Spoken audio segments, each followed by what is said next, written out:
Starting off this countdown, we have DuckTales Illuminati. In Season 3, Episode 13, in an episode of DuckTales titled Yuppie Ducks, fans notice something quite strange in the background of a scene. So in this episode, Scrooge gets a bad itch and has to go to a doctor. The doctor has some weird decorations in his office, though. In the background, there's an eye chart, but the eye chart clearly reads, "Ask about Illuminati." It's not that subtle at all. And why is it that the animators decided to throw in that little subliminal message? Are they trying to tell us something? In our 9th spot, we have SpongeBob's TV. And if you guys are liking this video so far and you want to see more content like this, then make sure to give it a big thumbs up. Not gonna lie, SpongeBob is filled with dirty jokes. As kids watching the show, it often went over our heads. But if you go back and re-watch the episodes, chances are you'll understand what the writers were truly trying to convey. Take the scene of SpongeBob featured in the episode, Your Shoes Untied. In this episode, SpongeBob forgets how to tie his shoes, but that's irrelevant. In one scene, SpongeBob turns on the TV and relaxes back in his chair. On the TV, we see Sea Anemone dancing back and forth.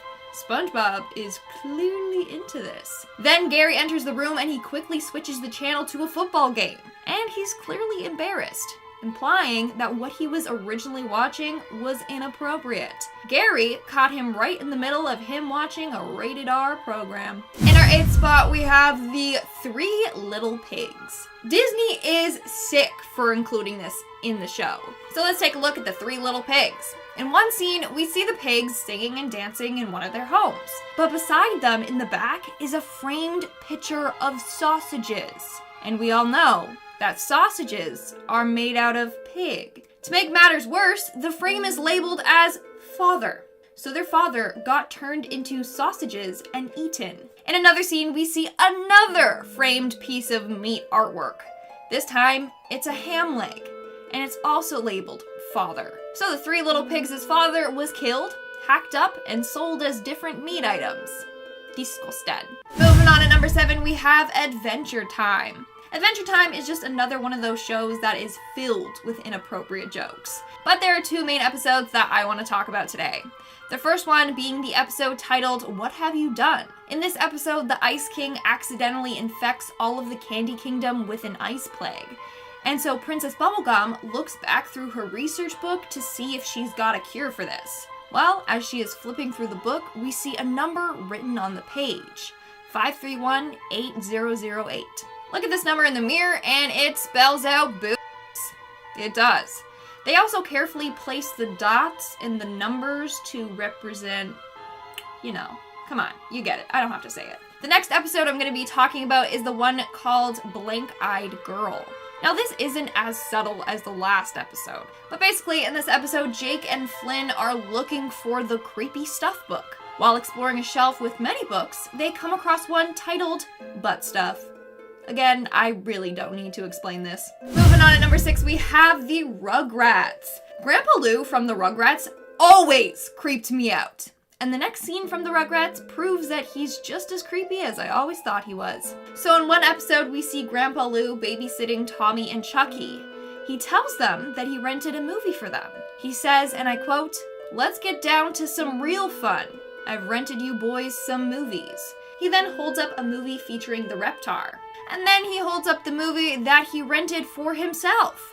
He then says, but my personal favorite is Lonely Space Vixens. The movie that he's holding features a green-skinned female alien in a bikini. He then laughs and wiggles his eyebrows and says, now that's for after you go to bed. Ew! Ugh, I'm sorry, like that definitely wasn't necessary. Ugh, get that image out of my mind. We are now at our 5th and halfway mark with Dexter's Lab. For this show, let's take a look at the episode titled Nuclear Confusion. In this episode, Dee Dee steals an important part to one of Dexter's inventions, and then decides to make him go on a scavenger hunt before he can get the piece back. One of the clues told Dexter to look next door. So he goes there, and we see him in the kitchen with the neighbor lady. There, she offers him cookies, but drops one to the floor. She then goes to retrieve it, and written across her bottom is Dad's trophy. Just take that in for a moment, okay? Obviously, the next clue was for Dexter to go look at his dad's trophy. But we all know that that has a double meaning. Also, how the heck did Dee Dee manage to write that across her bum without her even feeling it? I'm concerned. In our fourth spot, we have the Krusty Krab.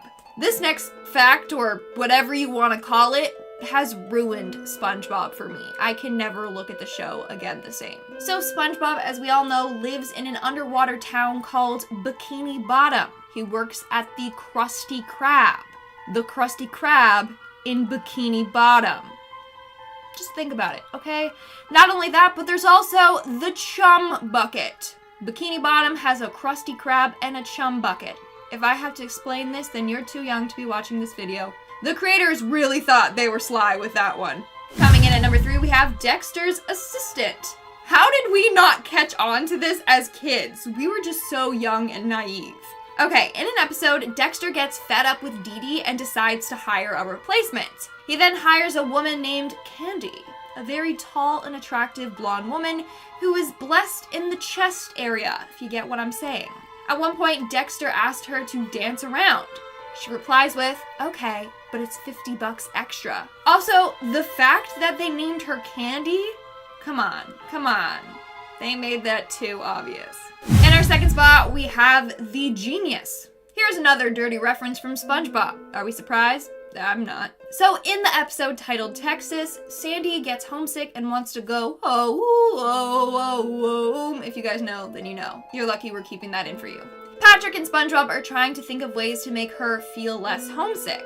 During this conversation, Patrick has a good idea, and SpongeBob says, Patrick, your genius is showing. Patrick then panics and quickly covers his crotch area. What rhymes with genius? Yeah, you know exactly what he thought SpongeBob was referring to. And in our number 1 spot, we have Rocco's Modern Life. This next hidden message was a little too much, and in the end, it ended up being cut out from the episode. So let's take a look at the episode titled Hut Saw-Raw. In the episode, we see Rocco picking berries from a bush. Upon picking one of the berries, we see a bear run out of the bush, whimpering while holding his crotch, implying that Rocco picked the wrong set of berries, if you know what I mean. Now, this scene did see air, but then it was edited out by Nickelodeon for future broadcasts, and for the Season 2 DVD release. But in Canada, they didn't bother to edit out, and they just let it play with this interesting scene still in it. At number 10, we have the Little Wiener. After the popularization of the internet, companies needed to make sure that they did everything squeaky clean or they would suffer the wrath of the public. But before that, people used to sneak stuff by people a lot easier, like this guy did with the cover art on the original Little Mermaid VHS case. If you're very young watching and you don't know what a VHS is, it was movies that came out before DVD and Netflix. There were these big square tapes. I can't believe I have to explain this. And all the best Disney ones came in these big plastic casings that would have glorious works of art on the front, and the Little Mermaid one had this. I don't know if we can even fully show that. We might have to blur it out or something, but let me know that there's a penis on the front. You guys know that. But it was famously known that the cover of the Little Mermaid had a male sex organ on it. Now there are two schools of thought on this. Some people say that it was never the intention, that this is just a coincidence, and I am in the other camp that I think this is 100% a wiener, just because that this is one of the best pranks of all time, and later versions of the cover art removed the spire. Why would they take it off if it wasn't actually a wiener? Also, I think this is real because there is more than one ding dong in the Little Mermaid. In the original release of the movie, the bishop that marries the two lovebirds had a boner. It caught so much flack that they had to edit it out. At number 9, we have the Furious Face. Here's a classic short film you might have heard of, even though Disney has tried to wipe it out of existence. It was a short film where Donald Duck becomes a Nazi. Really makes you look at the character very differently when you know he's anti-Semitic. To be fair, Donald didn't want to be a Nazi. He was just being forced to in this animation. But it's still super strange to think about. It would be like Disney making a short film where Pluto sniffs out bombs for ISIS. That's really weird. And this wasn't some old clip that just came and went. This thing won an Oscar. I mean, it was making fun of Nazis, that's why everyone loved it, but it's aggressive imagery for children's characters. At number 8 we have Lilo and the Ring. Lilo and Stitch was a great movie. You know an animated movie is great when a great cartoon follows it. I love the cartoon too. But here's a fun fact about the voice actor who did the cute little voice for Lilo. She also played the creepy girl who comes through the TV in The Ring. That really changes the movie when you have to make that connection. Her voice seems so sweet and innocent. Now you can just see Stitch getting turned into one of those mangled messes by one of those demonic stares that comes out of that creepy monster. Ugh. At number 7 we have Beauty and the Beast deleted scene. As of late, Disney has been doing live action versions of their greatest hits, and in Beauty and the Beast there was a rather disturbing scene that got cut out. We all know that in the movie Beauty and the Beast, the prince's former workers get transformed into household items like clocks and candlesticks. But there's one character that got dreamt up that they even shot and CGI'd and everything, and then they cut it out. And this character was Monsieur Toilette. For those of you who don't speak French, that is Mr. Toilet. And he was in fact a toilet. When you see him, he releases this huge belch, which I can only assume smells like a fart. There's even a scene after Monsieur Toilette returns to his human form where he says, "I can't wait to go home and brush my teeth." I don't know what this guy did to literally get the worst curse in the house. He has the worst job of anyone. Like, one dude's a cup, he gets delicious tea poured into him, and the other dude literally has someone poop into his head. I understand why this got cut out of the movie. Like, that's hell on earth. Could you imagine? You're a toilet. At number 6 we have the death of a mother. If you go back through a lot of the classic Disney movies, you will see that many of the characters have had their parents die. Usually their moms, like Bambi and a whole bunch of other ones. Now this could just be the trend of a hero. I mean, we see this through a lot of media. Characters like Superman, Batman, Harry Potter, they have all lost their parents. But some people think there could be a deeper meaning to this. After Walt Disney started to gain some success, he wanted to pay it back to his parents. He bought them a home, but the furnace that was in the home was poorly made and ended up making both of his parents very sick and eventually led to the death of his mother. The speculation is that Disney felt great guilt about this, and the guilt came through his work. The moment a character loses their parents in a movie, it could be pretty heartbreaking, but when you know it's tied to a real moment, it makes it even heavier. At number 5 we have the Aladdin hidden message. Now this one I know is real because I've heard it for myself. In the scene in the original animated Aladdin when Aladdin pulls up to Jasmine's balcony on a flying carpet, which is the biggest G move ever. Like, that's a Playboy move that goes in the history books. Are you serious? Come on a flying carpet? You're a boss, man. There's a line when Jasmine steps off the balcony onto the carpet. You have to turn the volume way up to hear it, but you can hear Aladdin say, "Good teenagers, take your clothes off." That is creepy. Who snuck that in there? Now, if you stream the movie on Disney Plus or if you have it on DVD, you won't find it. You have to have the original VHS version. In all of the versions, it has been removed, but as we've already covered, this isn't the only sexual message hidden in a Disney movie. I think there might have been a prank war between the animators and the people working behind the scenes to see who could get away with the most perverted message. Either that or there's just one creepy dude doing all of this. At number 4 we have Kiss the Frog. The Princess and the Frog was an amazing Disney movie. It featured a black princess and dipped into aspects of black culture not before seen in the Disney universe. But kids might have got the wrong message. Instead of seeing the movie as a destruction of race barriers, they saw it as a direct message that if you kissed a frog, you would get a prince. So a bunch of kids started kissing frogs. It led to 50 kids being sent to the emergency because they got salmonella from kissing frogs. Kids are gonna do whatever they want, they're crazy. At number 3 we have How Did Casper Die?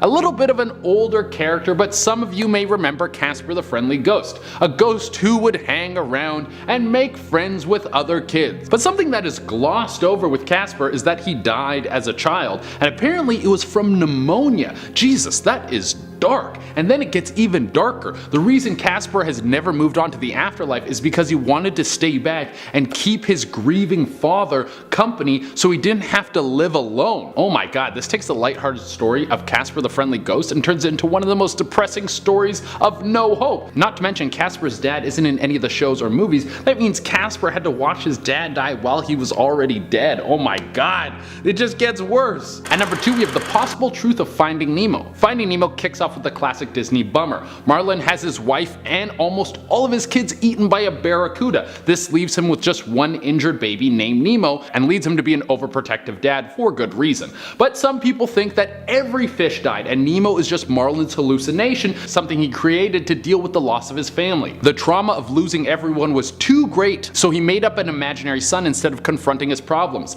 This backed up by the fact that Nemo actually means no one, so the movie literally is titled Finding No One. If this is true, this is one of the darkest twists to a Disney movie ever. At number 1 we have The Hunchback of Notre Dame. This is the Disney movie that has started the never-ending question of, is Esmeralda a Disney princess? I say yes. It gives a little bit of variety to the Disney princess crew, and she is probably the most fun of the bunch. She probably parties like crazy. She's a gypsy, right? That's her whole thing. But even though the Disney movie has a nice story of the Hunchback and Esmeralda falling in love and revealing the corruption of the church, the original book doesn't end happily ever after at all. What actually happens in the book is Quasimodo is actually the one who turns over Esmeralda to the church. Talk about stabbing someone in the back. Then this leads to the now horrified Hunchback watching his one and only love be hanged publicly. Now for all of you at home who are super sad about hearing this horrible story, I just need to let you know that it gets even worse. After watching the most horrible thing he has ever seen, he then goes to the spot where Esmeralda was buried and stays there. He's so heartbroken that he never leaves. He remains at her grave until he starves to death. Disney really put a fresh coat of happy paint on that one. That is a dark story.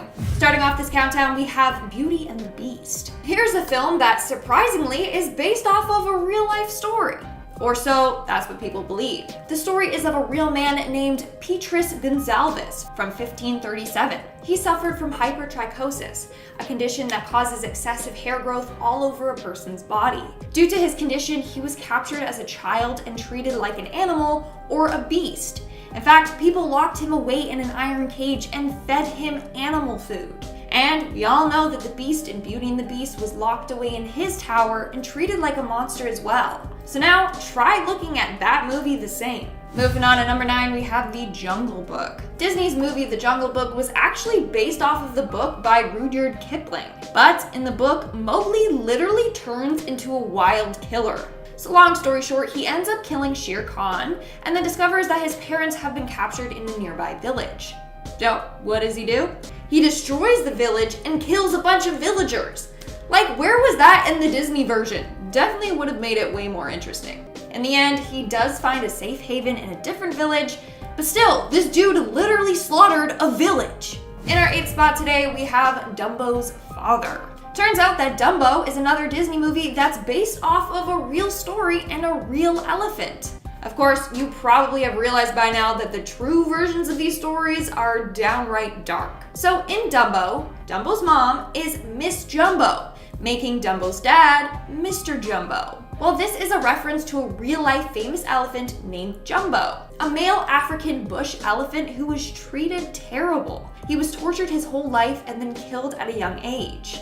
You know how we don't see Dumbo's father in the film? Well, that's because his father is dead. Like, seriously, Disney, why'd you have to do that to us? Coming in at number 7, we have Snow White. In 1985, a German historian by the name of Eckhard Sander claimed he had proof that Snow White was based off of a real woman from the 16th century. Her name was Margaret von Waldeck, and she was a German countess. But when she was only 21, she was poisoned and passed away. Not only that, she was under the care of her stepmother who treated her poorly. At 16, she fell in love with the prince, but her stepmother greatly disapproved. It's believed that her stepmother was the one who poisoned and killed her. The whole story of the 7 dwarves was also real as well. Sander believes the dwarves were individuals with stunted growth as a result of working in the mines owned by her father. So there you have it. This Disney princess is based off of a real woman and her tragic life story. Moving on to number 6, we have Cinderella. Cinderella is believed to have been based off of a story from the 17th century, but it may also have been based off of a Chinese fairy tale from 206 BC. This is the story of Yi Shen. Yi Shen was the daughter of a chief. Just like in the fairy tale, Yi's father tragically passed away and she was left in the care of her evil stepmother. She even had an evil stepsister that was very rude to her. Yi was then forced to constantly wait on her mother and stepsister. Of course, in the story there was also a ball that Yi was not allowed to attend. But she makes a wish for a beautiful silk dress and golden slippers, and her wish comes true. She then attends the ball in this beautiful outfit, but is cautious. She doesn't want to be caught by her stepmother. In the end, she ends up fleeing the ball to avoid being spotted and loses one of her golden slippers, just like Cinderella and her glass slippers. The king becomes obsessed with trying to find out who the shoe's owner is. You get it, yeah. The slipper fits and they live happily ever after. But there's also another version of the story that's much darker. And this is from the book written by the Brothers Grimm. So in the original book, when the prince arrives at Cinderella's house with the glass slipper, the sisters' feet don't fit, right? So what do? Well, one of the sisters cuts off her toe, and the other one cuts off her heel to try and make the slipper fit. Obviously, that didn't work out for them. Then, in the end, they get their eyes pecked out by a bunch of birds. So it's definitely not Disney friendly. Try to keep your mind off of that next time you watch Cinderella. We are now at our 5th and halfway mark with The Shining. The movie Coco makes a number of disturbing references to the movie The Shining, which seems weird because one is a child's movie and the other is clearly not. So in one scene in the movie, we see Dante the dog wake up from a nap. In the background, we see an axe stuck into a tree. We didn't think much of it, but the director said that axe was modeled after one of the axes from The Shining. You know, here's Johnny. That's not the only reference though.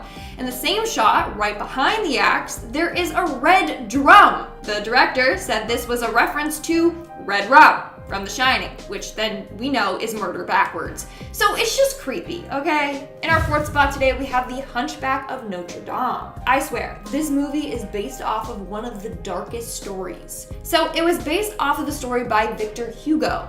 In this story, things get messy and Quasimodo fails to save Esmeralda, who is being hunted by authorities. In fact, he kind of hands them over to them by accident. And then it gets dark and he watches her get hung. In the end, he is so distraught that he goes to her grave and stays there until he starves himself to death. That's not all though. Years later, someone goes to open her grave and they find Quasimodo's bones laying next to hers. When they try to separate the bones, they turn into dust. The end. Kind of glad that the Disney movie didn't end like that. But it would kind of make for a good scary movie. Coming in at number 3, we have WALL-E. This one is, it's an interesting one, to say the least. But there's a theory going around that the humans in WALL-E ended up eating each other while on the spaceship. Yeah, you heard me. Let me explain.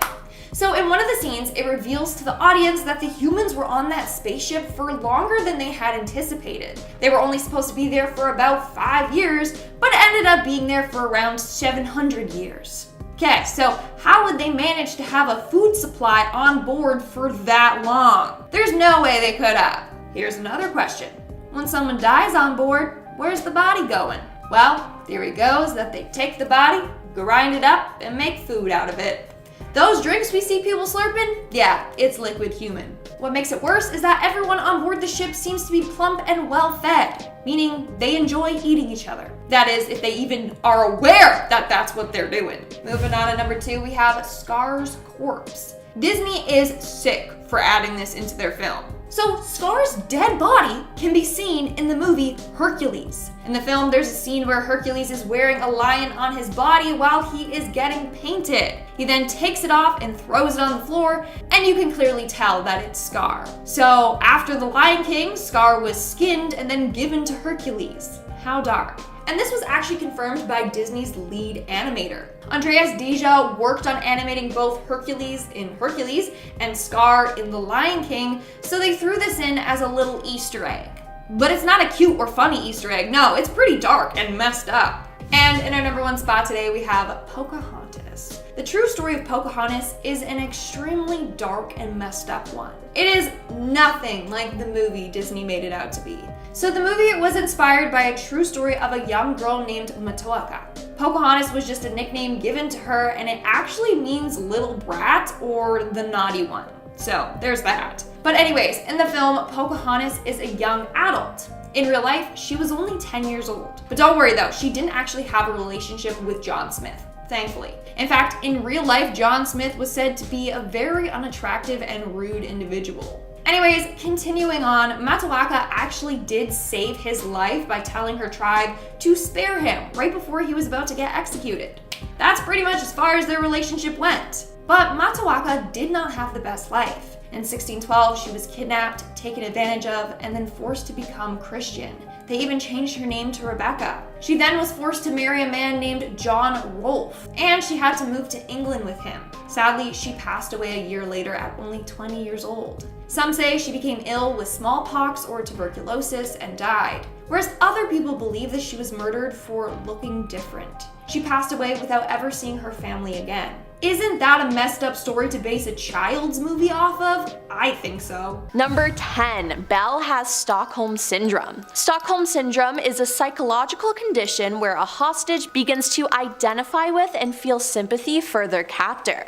It's essentially a coping mechanism. Now, in Belle's case, she is held captive by the Beast in his castle. Over time, she begins to see the Beast as a kind and gentle creature, despite his outward appearance, and she eventually falls in love with him. This is likely due to the Beast's treatment of Belle, which is much different than how he treats his other servants. Belle eventually falls in love with the Beast, which is a perfect example of Stockholm Syndrome. So it's not real love, and this theory truly makes sense to me. Number 9. Gaston is a hero. Okay, just hear me out. This theory suggests that not only is Gaston the hero of the movie, he's actually the savior of the town and possibly all of France. The theory goes that sometime prior to the start of the movie, France was overrun with poultry. Helpless at the claws of the chickens, the people of France were preparing to abandon their country when a lone child stepped forward. In the song Gaston, he claims he ate 4 dozen eggs as a child, and as an adult, he now eats 5 dozen. The theory claims that Gaston ate all the chicken eggs and prevented them from overrunning the nation. However, this led to Gaston becoming addicted to eggs, which the movie establishes are not cheap these days. Now, what Gaston hadn't accounted for was developing an addiction to eggs. As he aged, he ate more and more, and with the chicken crisis over, his addiction began costing him financially. There's a scene during Gaston's song where he motions to a wall full of his hunting trophies.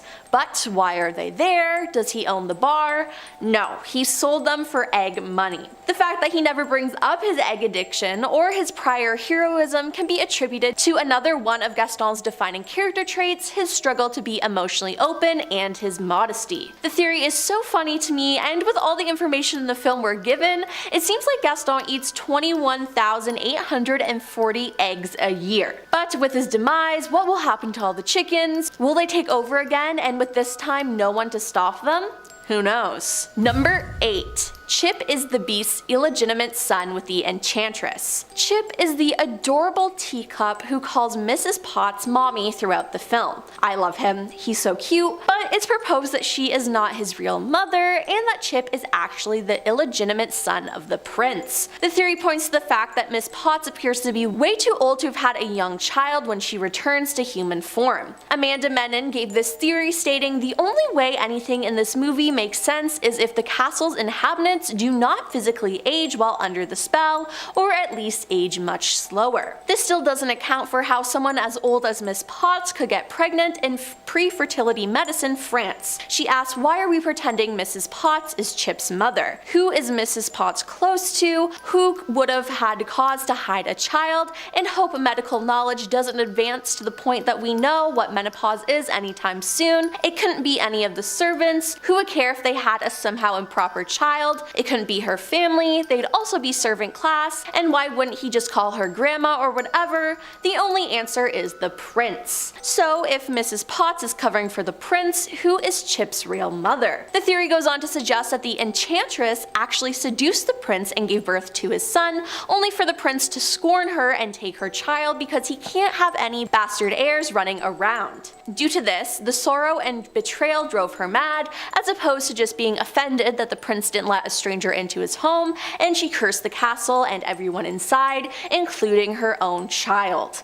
Now, That's just sad. Number 7. Belle is mentally ill and hallucinating. To explain the Enchantress's curse and the transformation of the castle staff in a way that doesn't involve magic, Peter Gross theorized that Belle is actually schizophrenic and that she imagines Lumiere and Cogsworth as anthropomorphized objects as a way of mentally coping with the unfair inequality of the social classes. The Enchantress is in fact Belle's own superego, attempting to show her the high moral cost of maintaining a luxurious lifestyle enjoyed by the upper class. In order to exist comfortably within such an unfair system of wealth distribution, Belle would need to stop viewing people as human beings, deserving of rights and dignity, and instead view them as anthropomorphic objects, visual representations of their material functions within the household. According to the theory, Belle's schizophrenia manifests in visual and sensory hallucinations, and the writer points out that the first 2 symptoms used to diagnose schizophrenia are voices heard arguing and voices commenting on one's actions, and both are used to introduce the castle servants. Number 6. The Beast was just a child when he was cursed. Now, one of the biggest questions Beauty and the Beast fans have had concerns are the prince's age when he was cursed by the Enchantress and turned into the Beast. The curse states that he will remain a beast until his 21st year. Writer Jenna Gilliam interprets this to mean his 21st birthday. Now, considering that Lumiere and Cogsworth later say they've been resting for 10 years, the prince must have been only 10 or 11 years old when the Enchantress placed him under her spell. Jenna also points out that the 1997 direct-to-video sequel Beauty and the Beast: The Enchanted Christmas essentially confirms that the prince was a preteen child. Now, as a child, you were told not to talk to strangers, so if the Enchantress asked to go in his castle and she looked frightening, it only makes sense that the prince would say no. Stranger danger, people. Number 5. The Beast is a figment of Belle's imagination. A Redditor came up with this theory, stating the early characterization of the Beast and Gaston are extremely similar: violent, brutish, boorish, ill-mannered, and neither one can read. Belle reads a book of fairy tales at the beginning of the movie that majorly foreshadows the plot twist of the movie to come. It's theorized that Belle brings home the book, and that's where her elaborate fantasy begins.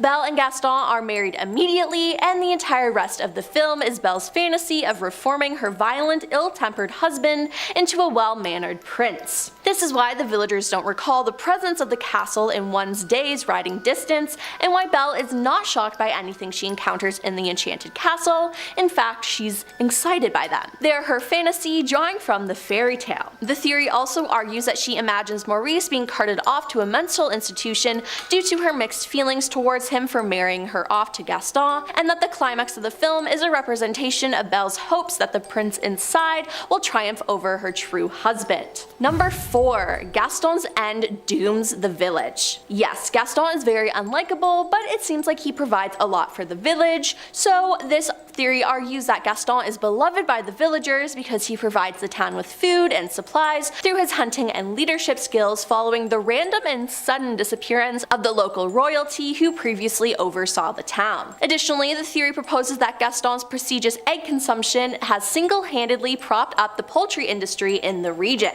Therefore, his demise would lead to the suffering of his village under a reinstated monarch and the crashing of the poultry economy, which in turn would create a famine. Number 3. The Beast had 21 years to find true love. The curse states that he will remain a beast until his 21st year. Now, there's been debates as to whether this means his 21st birthday or 21 years. This theory states that the spell the witch laid on the castle at the beginning of Beauty and the Beast was not referring to Prince Adam's 21st birthday, but the spell would last for 21 years. This would make the beast quite a bit older than originally presumed, potentially in his 40s, which seems fitting in the way he interacts with Belle. This would also provide an explanation as to why Prince Adam appears as an adult in his portrait, a question which audiences of the movie have pondered for years. This is just disturbing though, because at the time Belle is 17 years old. She fell in love and married someone who is at least 20 years older than her. That's just gross. Number 2. The villagers are stuck in a time loop. One of the biggest plot holes in Beauty and the Beast 1991, as well as the live action in 2017 remake, is that no one in the village remembers that the castle exists in the forest right next to their town.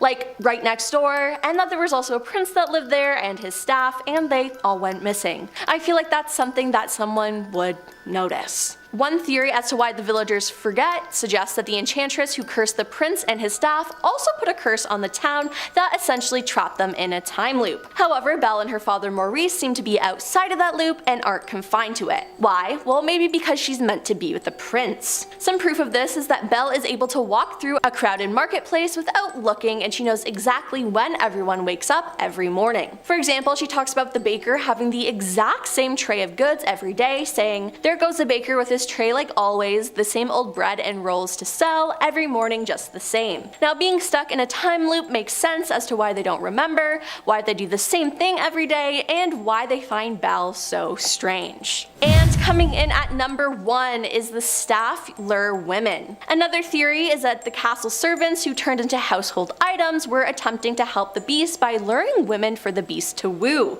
It points to Lumiere in a line from our song Be Our Guest, in which he says the servants have been rusting for 10 years. It's said that this is a reference not to the fact that they have been under a spell for a decade, but the last chance they had to put on a show for anyone was 10 years prior, during the last attempt Beast made to fall in love. This is a valid but inconclusive reading of the lyric, as the line could be interpreted either way, but the theory goes even farther by suggesting that when the Beast gave up one of his captives, he left them to starve, as he planned to let Maurice starve. While Disney would probably never explicitly write something like this, Beauty and the Beast was perhaps unintentionally left open to interpretation for this and other wild theories concerning Beast. As uncomfortable as it is, it seems very possible that the Beast could have previously trapped women in the castle with the hopes of breaking the curse. At number 10, we have Everything is a Dream. The entire land of Ooo is a very strange place, mixed with some of the weirdest characters I've ever seen. Some seem like they're pulled right out of mythology, and others are ridiculously original. The whole show is really a fantasy world like none other, but what if it's all just that? What if the whole world takes place in the fantasy of Finn's mind? It could be that the world is all dreamt up, and it's something that he just imagines every night when he goes to sleep,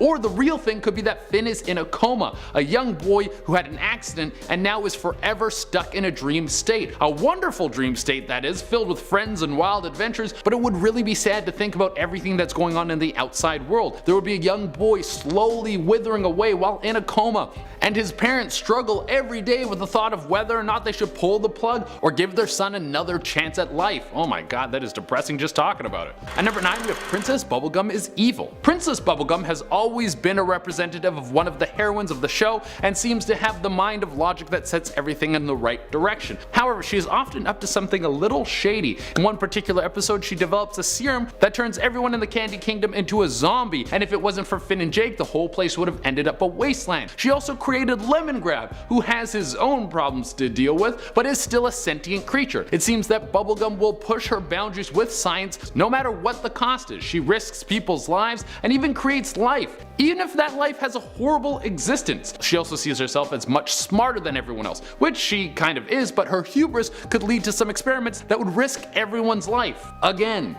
At number 8, we have It's All a Game. There are several elements of this show that seem very close to the world of a role-playing game. There are monsters, demons, fights, treasures, friendships, NCPs, quests, loots, power-ups, and 2 companions who stick together throughout all of it. There has been some speculation that the whole thing is actually a father and son playing a tabletop role-playing game together, Jake being the father and Finn being the son. Other characters come in quite often, like Marceline and Princess Bubblegum, and they can be friends of the family or family members themselves. They aren't there as often as the 2 main characters, because if you have ever tried to get a group together for D&D, the scheduling is the hardest part. But this would explain how Finn and Jake go on adventures without each other and sometimes side characters, because those characters come in and then they play just when one person isn't there. You guys can figure out what I'm trying to say. At number 7, we have Marceline will become like her father. Marceline is the vampire queen and definitely one of the most badass characters in the show. She cares little about what people think about her and has a wide range of powers that have even left Finn and Jake running away at times. But she comes from a world of dark and downright evil. Her dad is a massive demon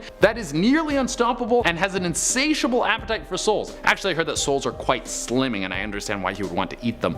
But what if his evil demeanor isn't something that was taught to him, but it is hereditary, and it is only a matter of time before Marceline is consumed by her dark genetic code. She becomes the queen of darkness, and then it's up to Finn and Jake to take down one of their best Friends, that would be a twisted, dark fate. At number 6, we have the Lich still resides in Finn. The Lich King and Finn have had a back and forth battle for a long time, with the Lich even finding his way to work his demonic presence into Finn's mind, with the two sharing such a deep connection, and with the Lich already showing that he has the ability to connect to Finn's soul. Maybe the battle between the two isn't over. What if the Lich is waiting for himself and Finn to get stronger, and then when Finn is the greatest hero around, he will use his power to take control of the Adventure Time lead and maybe even the whole planet. At number 5, we have Susan and Finn are related. One of the struggles that Finn is constantly faced with in the show is the fact that he's the last human. It must be weird to be outnumbered by people who are made entirely of candy. Not a bad thing, it would just get a little lonely, I think. Well, there was an introduction of Susan. She was an extremely strong and agile character who wore a cat hat and looked a lot like Finn.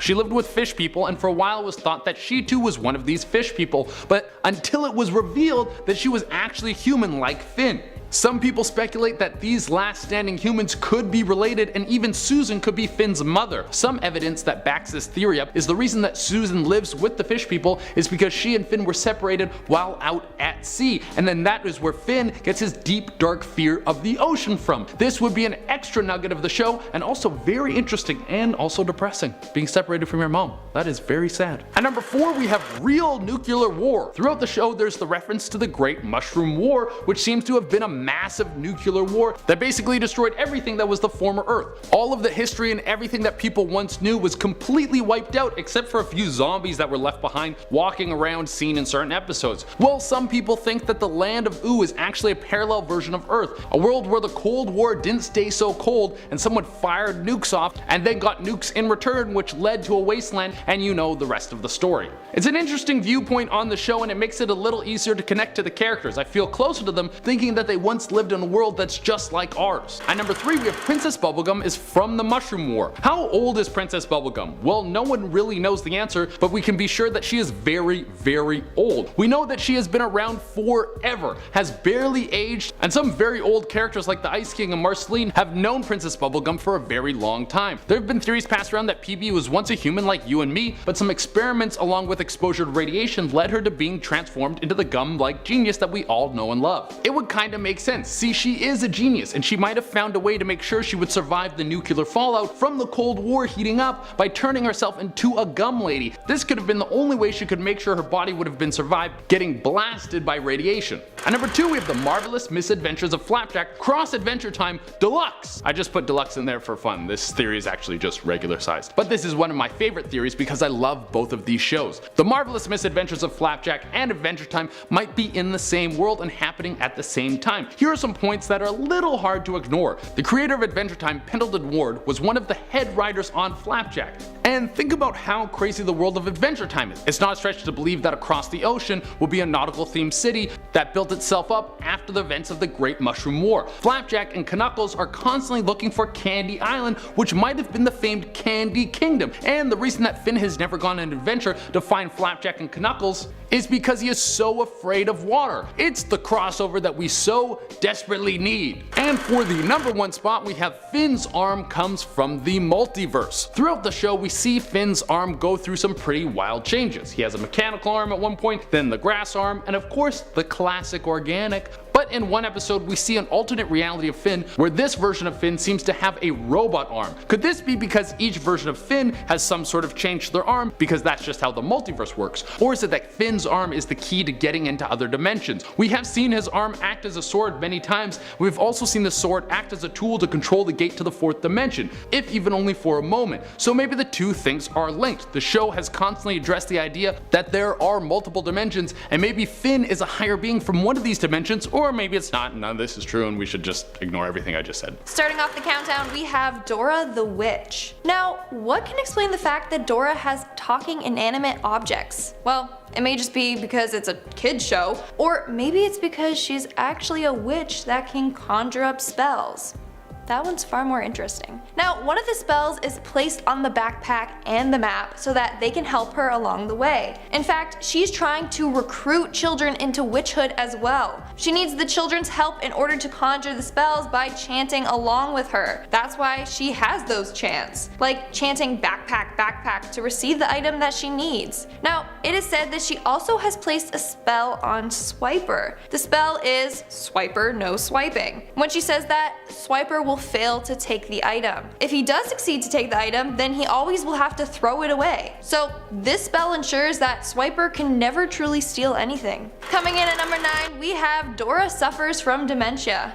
Dora? More like dementia. So Dora is said to suffer from extreme short-term memory loss, kind of like Drew Barrymore in the movie 50 First Dates. She's stuck doing the same things every day, and to her it feels new, but the audience can see the daily repetition of her life. And she's constantly going to be stuck acting and thinking like a child even when she ages. Now, throughout the episodes, Dora will ask the audience for help and then pause for an uncomfortable amount of time just staring into your soul. In fact, there are no audiences in her world. She is just talking to herself, and that's how long it takes her brain to process new information. Coming in next at number 8, we have Boots is a trapped child. Now, if the previously mentioned theory is correct and Dora is a witch, then people believe that Boots is actually a child that she is trapped and turned into a monkey type creature. Kinda like how Yzma turned Cusco into a llama in Emperor's New Groove. So first off, Boots can talk. And secondly, he literally wears boots. If he was a real monkey with opposable type thumbs on his feet, then wearing boots would be extremely uncomfortable. That means that this child is a monkey but still has some of his human features. That's why he can talk and walk normally. Boots is then stuck being Dora's assistant for eternity. Moving on to number 7, we have Dora is in a coma. People believe that Dora is actually in a coma and is imagining everything that is shown in the show. But how did this happen? Well, people theorize that Dora was home alone one day when robbers decided to break into her house. As a result, she ended up getting attacked by these robbers and ended up in a coma. In fact, Swiper is actually a reference to one of the robbers that attacked her. That's why Swiper is always around Dora and stealing items, because her last memory was of her attacker. So now Dora is living in a dreamlike world until she wakes up from her coma. People theorize that she never will be able to,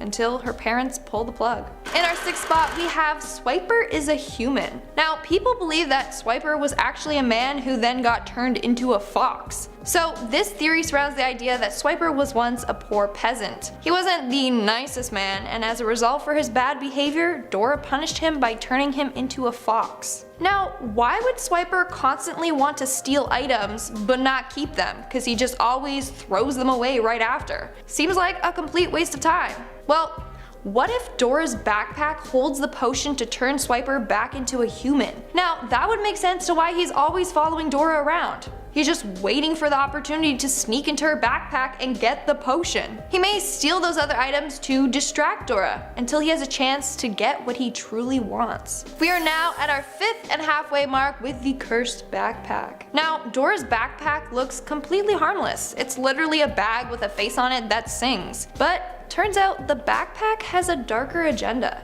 So people are convinced that Dora's backpack is actually cursed. They say that it's some sort of enchanted artifact, maybe even cursed by an old spirit. Like, it has the ability to summon a variety of different objects just from a little backpack. Either that or it has the extension charm from Harry Potter cast on it. But anyways, this bag always supplies Dora with a variety of items. Some are useful, while others are said to just be a distraction. The bag is constantly testing Dora's worthiness. If she chooses the wrong item in a bad situation, then Dora could end up dying. But honestly, I think that this is pretty funny. Like in one of the episodes, Backpack asks which item is good to put on Boots' scraped knee, and then they give you options like rope, a band-aid, an umbrella, scissors. Like, yeah, just I'm gonna take the umbrella and put it on the cut, and it's kind of funny. In our 4th spot, we have the theory that Dora has schizophrenia. Dora spends her days roaming around, going on adventures that she is completely making up. But she's convinced that everything she sees is all real. This includes a blue bull, a light purple and yellow monkey, and a giant red chicken. Ever notice why the animals are all unusually colored? Well, it's because Dora is delusional. She imagines that her town is a rainforest and that she can talk to animals and inanimate objects. In fact, Boots is said to be one of her doctors. He follows Dora around observing her behavior and makes sure that she doesn't get into any trouble. But Dora imagines Boots as a monkey that wears boots. Dora is also never seen going to school. Well, that's because her case of schizophrenia is so severe that she can't go to school. Moving on at number 3, we have Dora is suffering from a terminal illness. Poor Dora, apparently she hasn't got a lot more time to live. So this theory revolves around the idea that Dora is very sick and her adventures are all in her imagination. So Dora is said to be so sick that she isn't allowed to leave her house. She suffers from an illness that causes a child to be born with a big head, which explains why Dora's head is unusually large. Now, as a result of her sickness, she isn't allowed to leave her home. The adventures that she goes on are just the stories that she makes up from playing with her toys. Her toys are a stuffed animal fox and a monkey and the doll that she considers herself. She wishes that she can be adventurous and brave, so she just created this doll as someone who she wants to be. Now, she made her stuffed animal fox the personification of her illness, because her illness is literally swiping away years of her life. In our second spot, we have Dora is an undercover spy. Hard to believe that this little 8-year-old girl could be a spy, but there are a lot of reasons why people believe it. So people believe that this show takes place in the 1960s. This was during the Cold War when there was the whole Cuban Missile Crisis. Now, people believe that Dora is assigned to find out information on the nuclear missiles in Cuba. Dora, as in D-O-R-A, is said to stand for Designated Operative Recon Agent. Now, Dora is always seen on specific established paths. She never actually explores unknown locations. That's because she already knows where she needs to go. And her talking map? Well, it's a reference to her GPS that is guiding her where to go. And then we have the monkey Boots. Well, Boots is a reference to the military term boots on the ground. It refers to the individuals who are currently fighting in a war zone. Nice try, Dora, but we figured out your true identity. And in our number 1 spot, we have Demon Swiper. So, of course, one of the most well-known characters is Swiper the Fox. Every episode, he gives Dora a hard time, steals her items, and then throws them away. And of course, you have the famous line, "Swiper no swiping." Now, people have a theory that Swiper is actually a demon. They believe that he is an evil spirit in a form of a fox that's goal is to cause chaos on Earth. In fact, people have made the connection between Swiper and the story of Life of Leoba by Rodolphe Fulda. In this story, a nun loses the church key and feels guilty for being negligent. However, the head nun believes that it was stolen by a Swiper demon. Eventually, they find a dead fox at the church door with the key in his mouth. They say that Satan had transformed himself into a fox and had stolen the keys. They ended up defeating him by praying. Okay, so who else do we know that is a fox that steals? Swiper. That means the phrase "Swiper no swiping" is a command that repels Swiper so he can't steal. Therefore, Swiper is a demon. Starting things off, and at number 10, Nemo doesn't actually exist. I hate to be the one to burst your bubble, but as it turns out, Nemo might have been just a figment of Marlin's imagination. In Latin, the word Nemo literally translates to nobody. Do you guys think that maybe the writers are trying to add a dark element to this movie? Because if we're taking that into consideration, Finding Nemo means finding nobody. How sad is that? The Reddit user takes things one step further because it is the internet. Do you guys remember the scene where Marlin's wife and children die? Yeah, I try to block that out myself, but let's just say that all of his family actually are murdered by the Barracuda. That means Marlin had a hard time coping with his loss, so he imagined that he had a child named Nemo to help him, with his depression. How bleak is this? Marlin's wife left him, and this sad theory brings us to number 9. Forget everything you thought you knew about Finding Nemo, because, well, this theory is about to shatter everything. Reddit user Black Hat Samurai 1 believes that Finding Nemo starts off a lot differently than what we are led to believe. Apparently, everyone survived the Barracuda attack, but while Marlin was passed out, his wife realized that he forced them to move to a dangerous neighborhood and that Marlin is actually a terrible father, so the wife packed up all her fish things, took the kids, and left Marlin without saying goodbye. But she left her only child that was disabled because she felt like she wouldn't be able to take care of him. I mean, wow, is this real life right now? What the heck? I think Marlin's wife is the one that's evil and a very terrible mother. I mean, who does that? Number 8, Marlin is taking advantage of Dory. Throughout the majority of the movie, Marlin and Dory are on a crazy adventure, to find his son Nemo, right? Well, according to this theory, Marlin used to know Dory when they were younger. He always had a crush on her, but he was too scared to approach her. Over the years, Marlin became so obsessed with her, and he wanted her all to himself, so he came up with a plan to capture her. But this plan backfired, and he actually caused the accident that led to her amnesia. Once she was able to roam around the ocean again, Marlin made his move and introduced himself to her. And now he basically uses her for whatever he wants, and the sad part about it is that Dory has no idea what's truly going on. The 5 stages of grief takes us onto number 7. As it turns out, Finding Nemo doesn't have a happy ending at all. All of Marlin's family died in the beginning of the film. So in reality, well, Finding Nemo is about Marlin's struggle throughout the 5 stages of grief. First we have denial.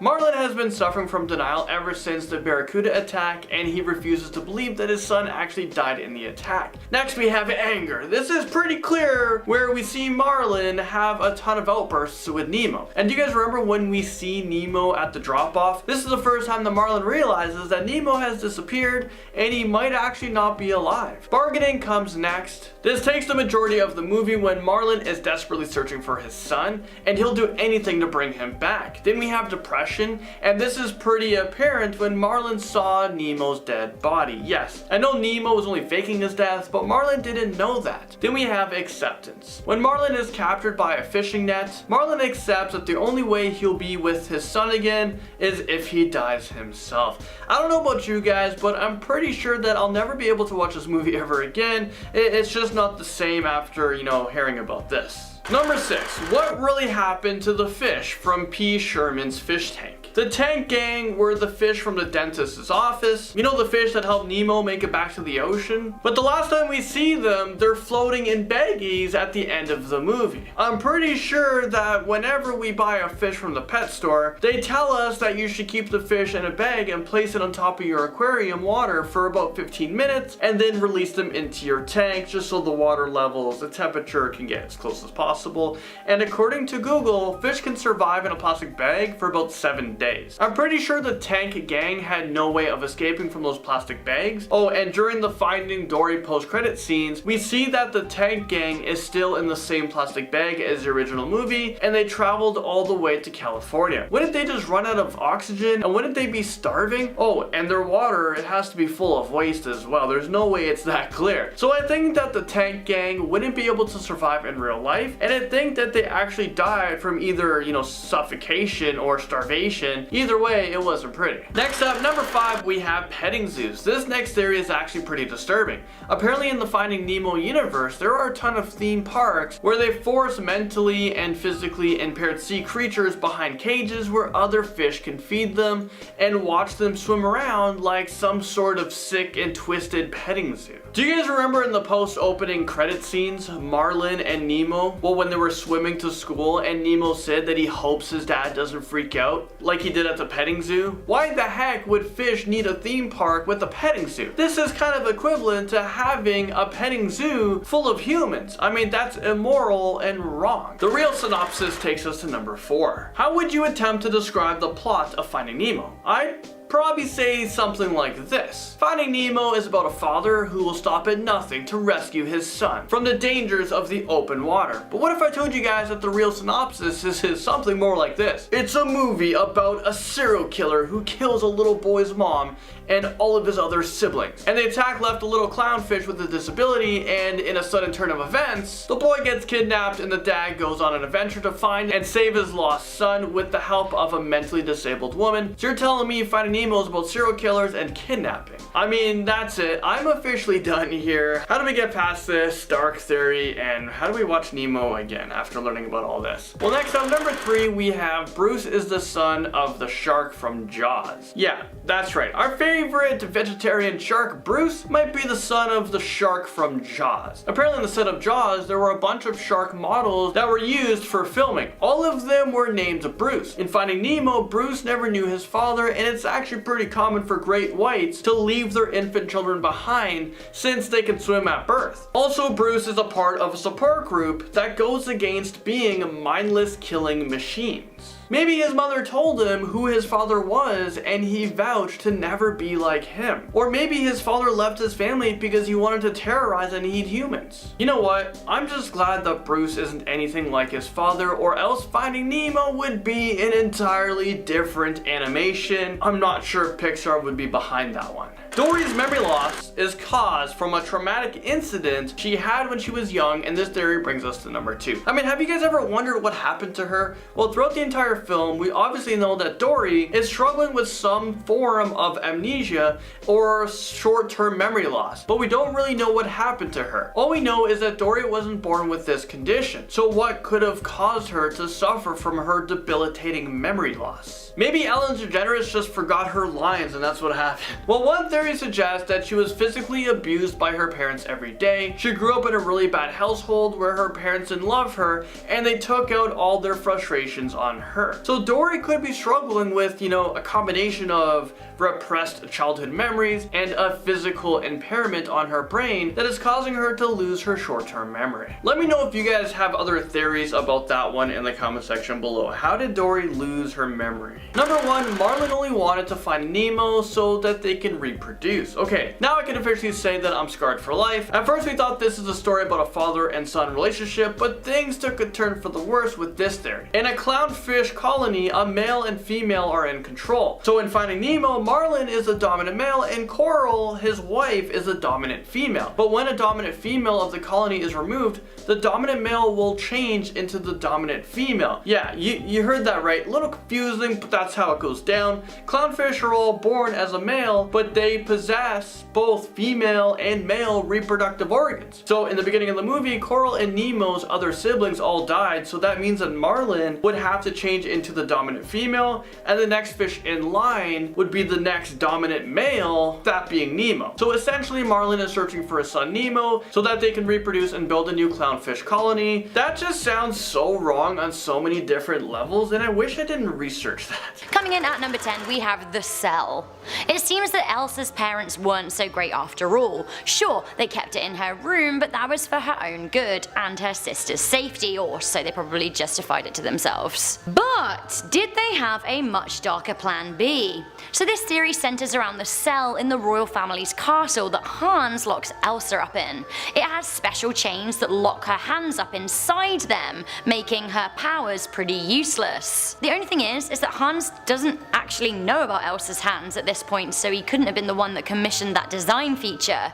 Were Elsa's parents behind the custom cell? Were they planning on locking up their daughter and stunting her power if she ever got out of hand? If so, that's pretty dark. Coming into number 9, Tarzan is Elsa and Anna's brother.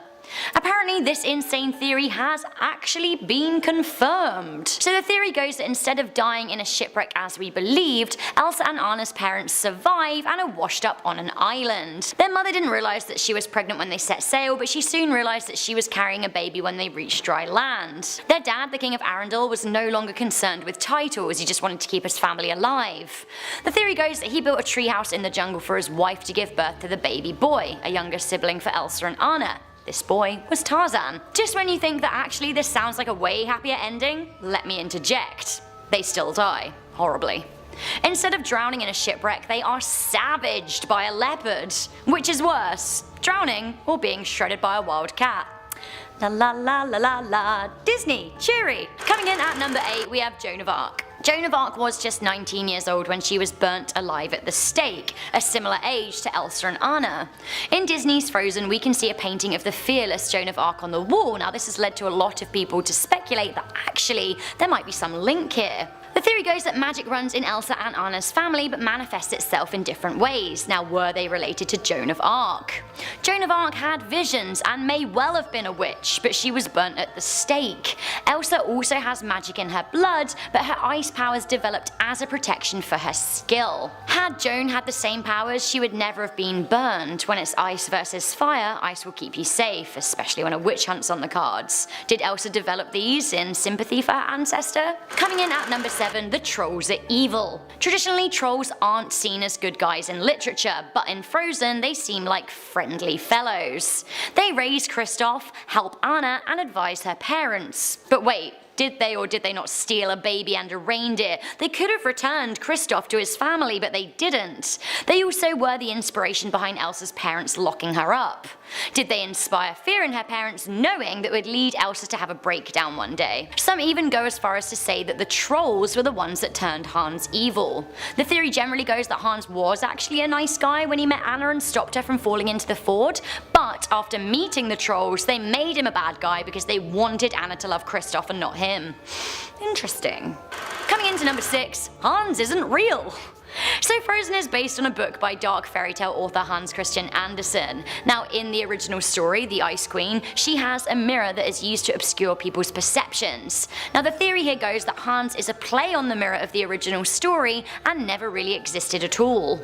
When he is interacting with other characters, he is not really there, he's just reflecting the mindset of them. He reflects what people are feeling right back at them. When he first meets Anna, he seems just like her, awkward, sweet, dreamy. When she sees him after a blowout with her sister, she's hurt by her sister and wants a relationship to heal her, so that's what he is to her. There's a moment in which Elsa and Hans exchange glances as she unleashes her power. Now, their expressions totally match up. Hans paints Elsa as a monster because she sees herself as a monster. Now, the theory goes on and it's posted on Imgur by Tasty Brain Meats. It'll mess with your mind, but honestly, it's worth a read. Coming in at number 5, Anna has fire powers, she just hasn't used them yet. The theory goes that a sorcerer gave Elsa her powers, whether it was a curse or not, you can decide. Now, this theory seems to actually think that it was a curse. Anyway, both Elsa and Anna were cursed with powers, only Elsa has realised that she can use them.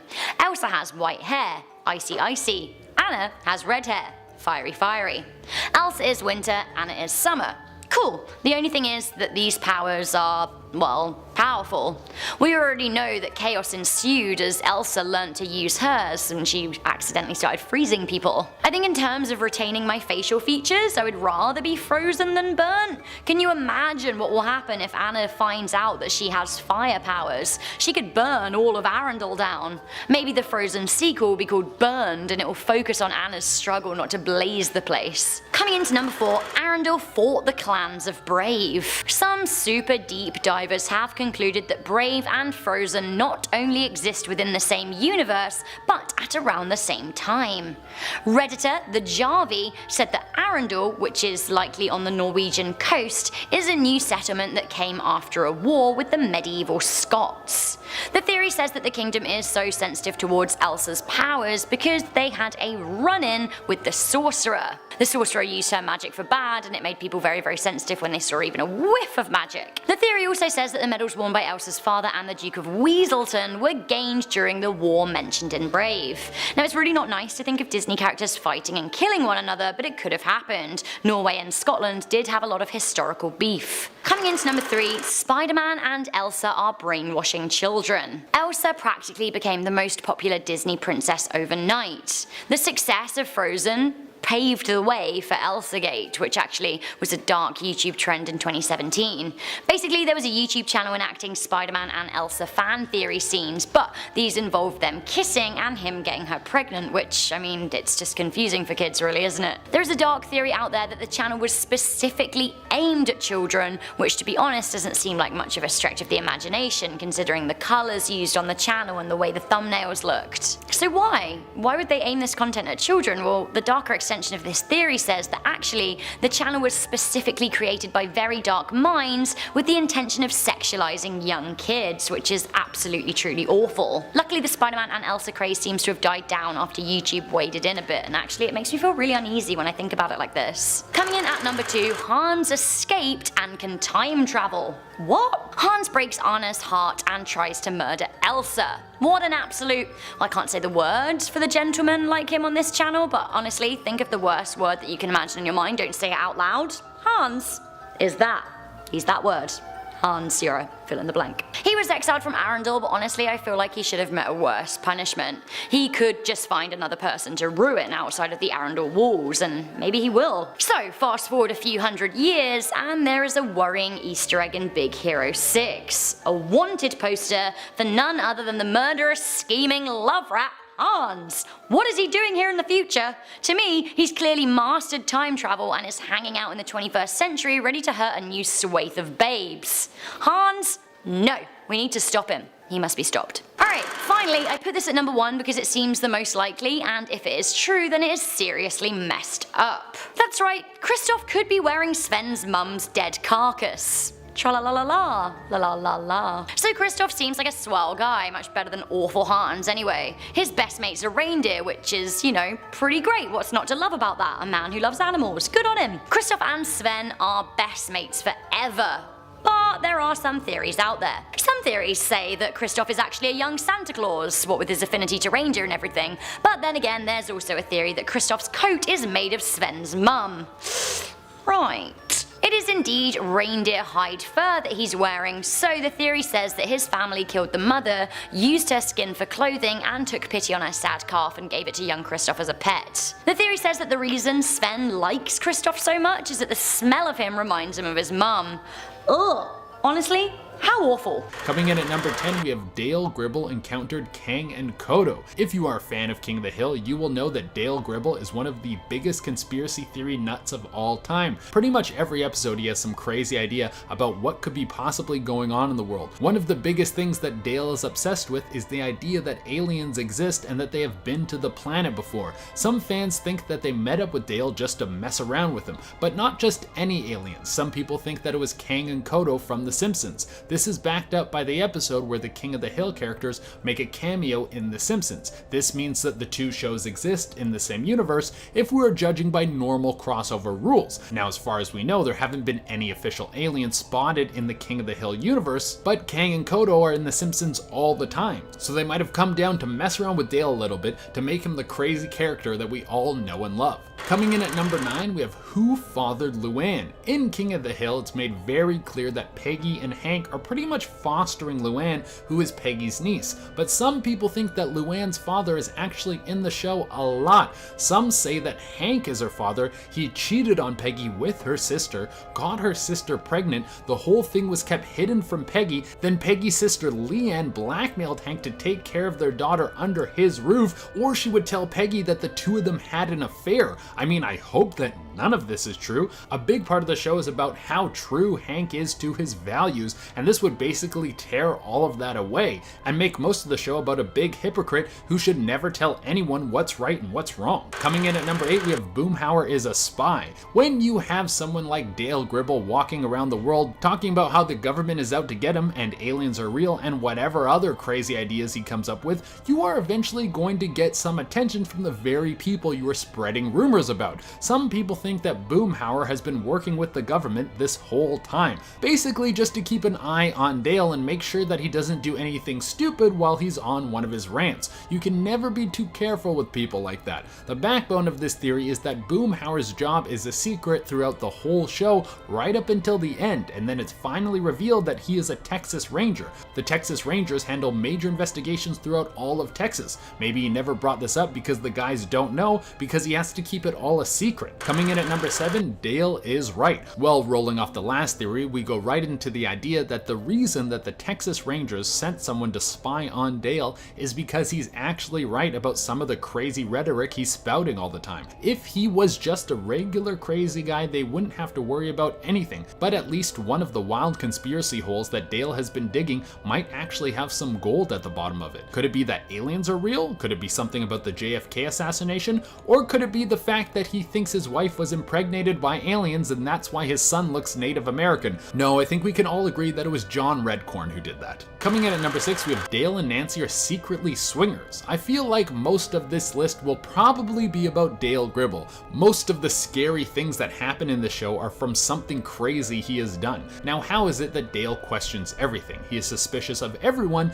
but he has no idea that his wife has been cheating on him this whole time. That doesn't really add up. Well, the answer might be that he knows everything that is going on and is in on it. Him and Nancy could have multiple partners. Dale is just so much better at hiding it because he is paranoid of everyone. Nancy and Dale don't tell anyone that they are swingers because they would be outcasts in their small town. So everyone thinks that Dale is stupid, but this whole time him, his wife, and John Redcorn have been pulling a fast one on everyone in their town and are leading a secret life full of hot spouse swapping sex. Coming in at number 5, we have Hal Hill. There has already been an episode where we find out that Hank's dad cheated on Hank's mom, and Hank has a Japanese half-brother. This is one of the side stories that wasn't so mundane. As you can imagine, Hank is super freaked out by this, and his father doesn't have very much compassion about the whole situation, which leads a lot of people to believe that Hank's dad could probably be hiding more children. There's one episode where Hank meets Hal. They are almost exactly the same person.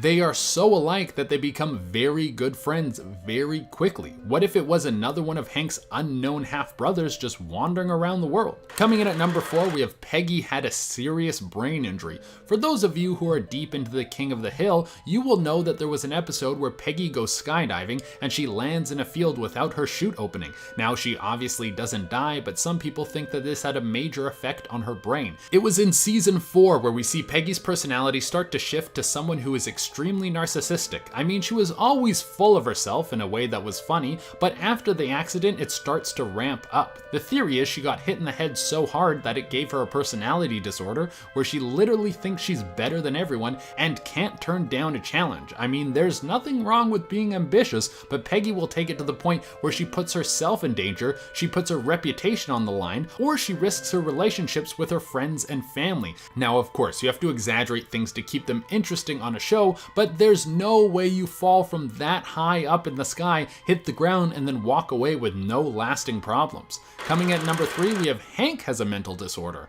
I mean, we're already on this theme, so might as well stay on it. This goes right into how much Hank loves propane. Even if you haven't watched the show, you might have heard about how Hank has an obsession with propane and propane accessories. Maybe he's just good at his job, but he actually shows signs of Asperger's or OCD. He is constantly checking things at work. Every time he gets the opportunity, he will try to curve the conversation towards something about propane to the point where it almost seems like a religion to him. Also, Hank can be kind of a loner at times, and it seems like he doesn't understand human emotion at all. These are all signs of the disorders I just mentioned. I mean, he might just be an old man who believes in putting your life into your work, but it's always fun to speculate. Coming in at number 2, we have who is Bobby's father? The more you get to know Hank and Bobby, the more you think that they have nothing in common. I mean, they don't even really look alike. They don't like the same things, and there's someone very close to Bobby that could be his father. A lot of these theories are infidelity, but this one is the most likely.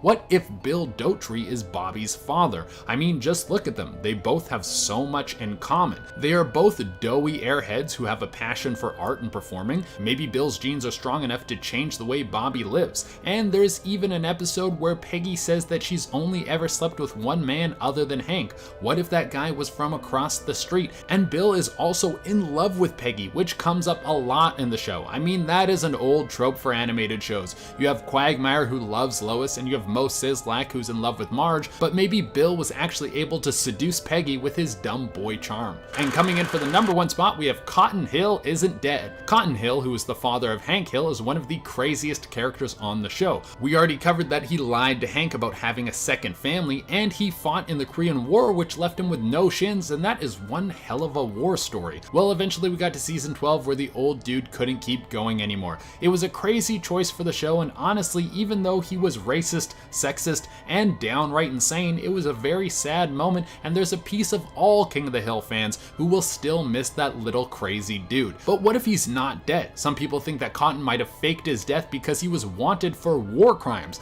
The government was catching up with him, and it was now time for him to go on the run. The best way to get people off your trail is to make them think you're dead. Now he's off somewhere hiding. Starting this list off in at number 10, there original idea of the show was actually so traumatic that it drove people to drug abuse. The Magic School Bus was initially meant to be, a kid's horror show that was similar to Are You Afraid of the Dark? I can't really see this. Originally the show was called Horror is Alive, and the entire first scene was already written. But apparently the scenes from the show were so traumatic that some of the people working on the project started to abuse illegal drugs. Oh, and get this, the original writer, director, committed arson, and that's to make sure that the written season was never seen by anyone. So he burned down all of the material that was created for the show. I mean, what the heck did they write? I'm a little bit curious to the original script of the Magic School Bus. Miss Frizzle is a wizard, and this fan theory takes us to number 9. Apparently Miss Frizzle must either be some sort of powerful wizard or psychic,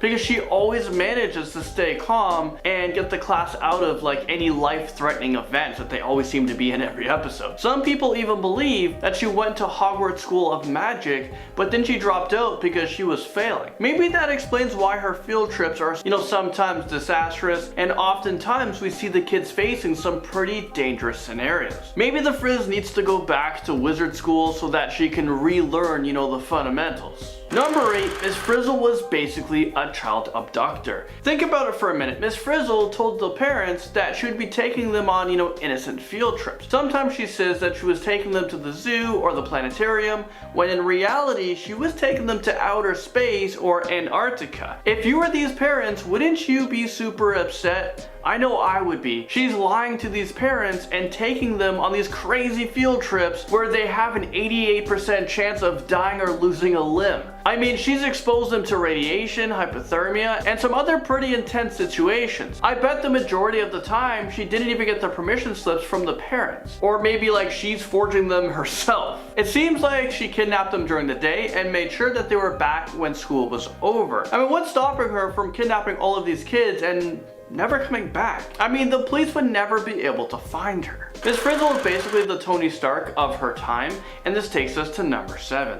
To us, the school bus and all of these field trips seem to be magic. But really, they are just advanced technologies and robotics that are being used to alter mass, space, and time. Not only did she engineer a super futuristic and a high-tech school bus, she was also able to confer to the mind of an ordinary lizard to have the same intelligence as a dog. We think that she became a school teacher so that she can ward off suspicion from others. If anyone knew the truth, the government would want to confiscate her work and reverse engineer it. And after all, who would really believe crazy stories coming from 6 or 7-year-olds? I mean, the answer is nobody. That's why she was able to get away with all of this for such a long time. Now at number 6, where are Arnold's parents? It's no secret that Arnold always appeared sad or unwilling to participate in adventures with his friends. He was always a loner and was always super cautious. Well, as it turns out, he might have been abused or neglected by his parents. In the episode titled Go Cellular, he talks about how he's eating nothing but seaweed for the past month. I'm not an expert or anything, but that sounds like his parents are never around, or they just don't care about Arnold. It sounds like he's being super malnourished, and it seems like he doesn't get the love and support that he needs from home. Miss Frizzle and all of the kids were high on drugs, and this insane theory that might be plausible takes us to number 5. Apparently Miss Frizzle should have lost her teaching license a very long time ago, because every day that she showed up for work, well, she was either high or on some pretty intense drugs. She turned her Magic School Bus into a hotbox, and whenever she took the kids on a field trip, well, she would hotbox the heck out of those kids. Think about it for a second. All of those crazy field trips can never happen in real life, right? But it could happen in the drug life. Miss Frizzle is actually a patient in an insane asylum, and this dark theory brings us to number 4. It's been suggested that our beloved teacher, Miss Frizzle, is actually locked in an insane asylum where the students and all of the adventures they go on are the results of her psychosis and mental breakdowns. The theory goes on to say that she was actually a teacher, but her disobedient students and the stress from her job actually caused her to go through a midlife crisis, so she's being placed in an institution, for her own protection. They're constantly giving her strong drugs that leave her in a catatonic state. So all of these field trips are just a result of her memories from being a teacher mixing with her psychosis. Next up, number 3, Arnold died in the first episode. Poor Arnold, he was always forced to go on these elaborate field trips or do these things that he wasn't comfortable doing. And this time, he got a lot more than he bargained for because, well, apparently the first episode he died. I mean, it could have been episode 1 and the season's done. Well, he died when he tried to remove his helmet in space. Take a look at this. You're stuck! Arnold! No! Is this real life right now? I don't know. Maybe Arnold should have read the fine print on his permission slip, or better yet, Miss Frizzle should have taught them some common sense and to never remove their helmet while in space. Number 2, the kids are being sexually abused. This theory is pretty dark, and I'm sorry if I ruined your childhood for you, but doing the research ruined my childhood. There are a bunch of episodes where the kids go on field trips and witness multiple species during their reproductive time. Take for example the episode from season 1 called Going Upstream. There's your answer, Carlos. What? Is he some sort of car wash? No.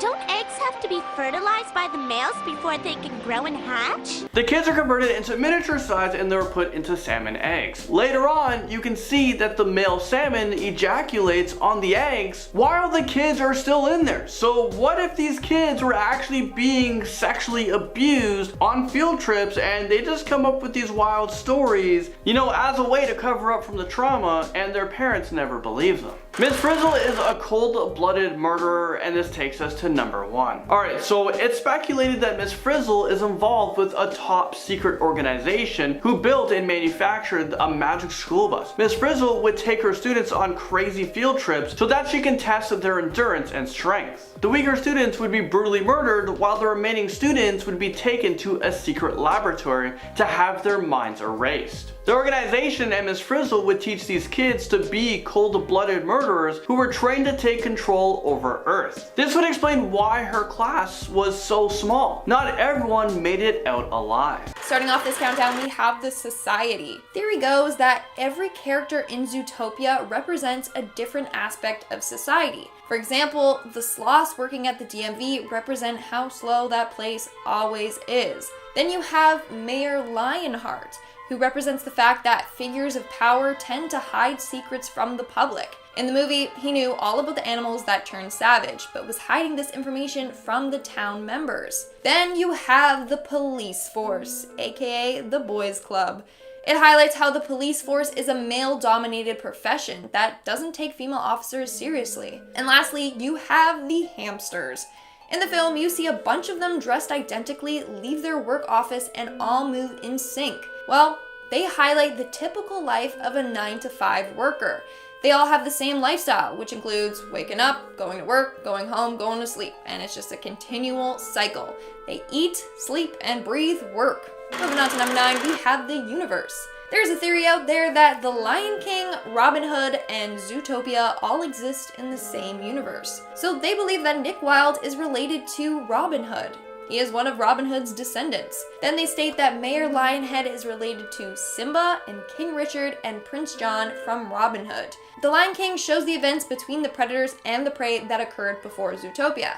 Then eventually, the animals evolved, and Lionheart became the mayor to carry on his descendants' visions. Moving on at number 8, we have the stereotypes. There were so many stereotypes prevalent throughout this whole film. For starters, the most obvious stereotype is that bunnies can't be cops. In fact, Judy is often made fun of for being a bunny cop, and no one takes her seriously despite her qualifications. Bunnies are said to only grow up to be carrot farmers, nothing else. Then we have Nick Wilde, who he believes he can't be anything more than a sly fox. When he was younger, he wasn't allowed to join the Junior Ranger Scouts because all the members were prey and he's a predator.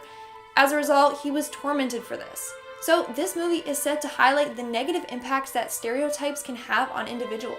Coming in at number 7, we have the Scaredy Cat. At the beginning of the movie, we see that Judy's dad is terrified of predators, and he emphasizes that he's extremely terrified of foxes in particular. Now, why is this? The only time when predators were a real threat were thousands of years ago, but now they live in harmony together. But why is he still afraid of them? Well, in the movie, he says being a predator will always be a part of foxes' biology. Therefore, people theorize that something has happened to one of his family members that has made him permanently terrified of foxes. Theory goes that one day his grandparents were both killed by foxes that could no longer control their predator urges.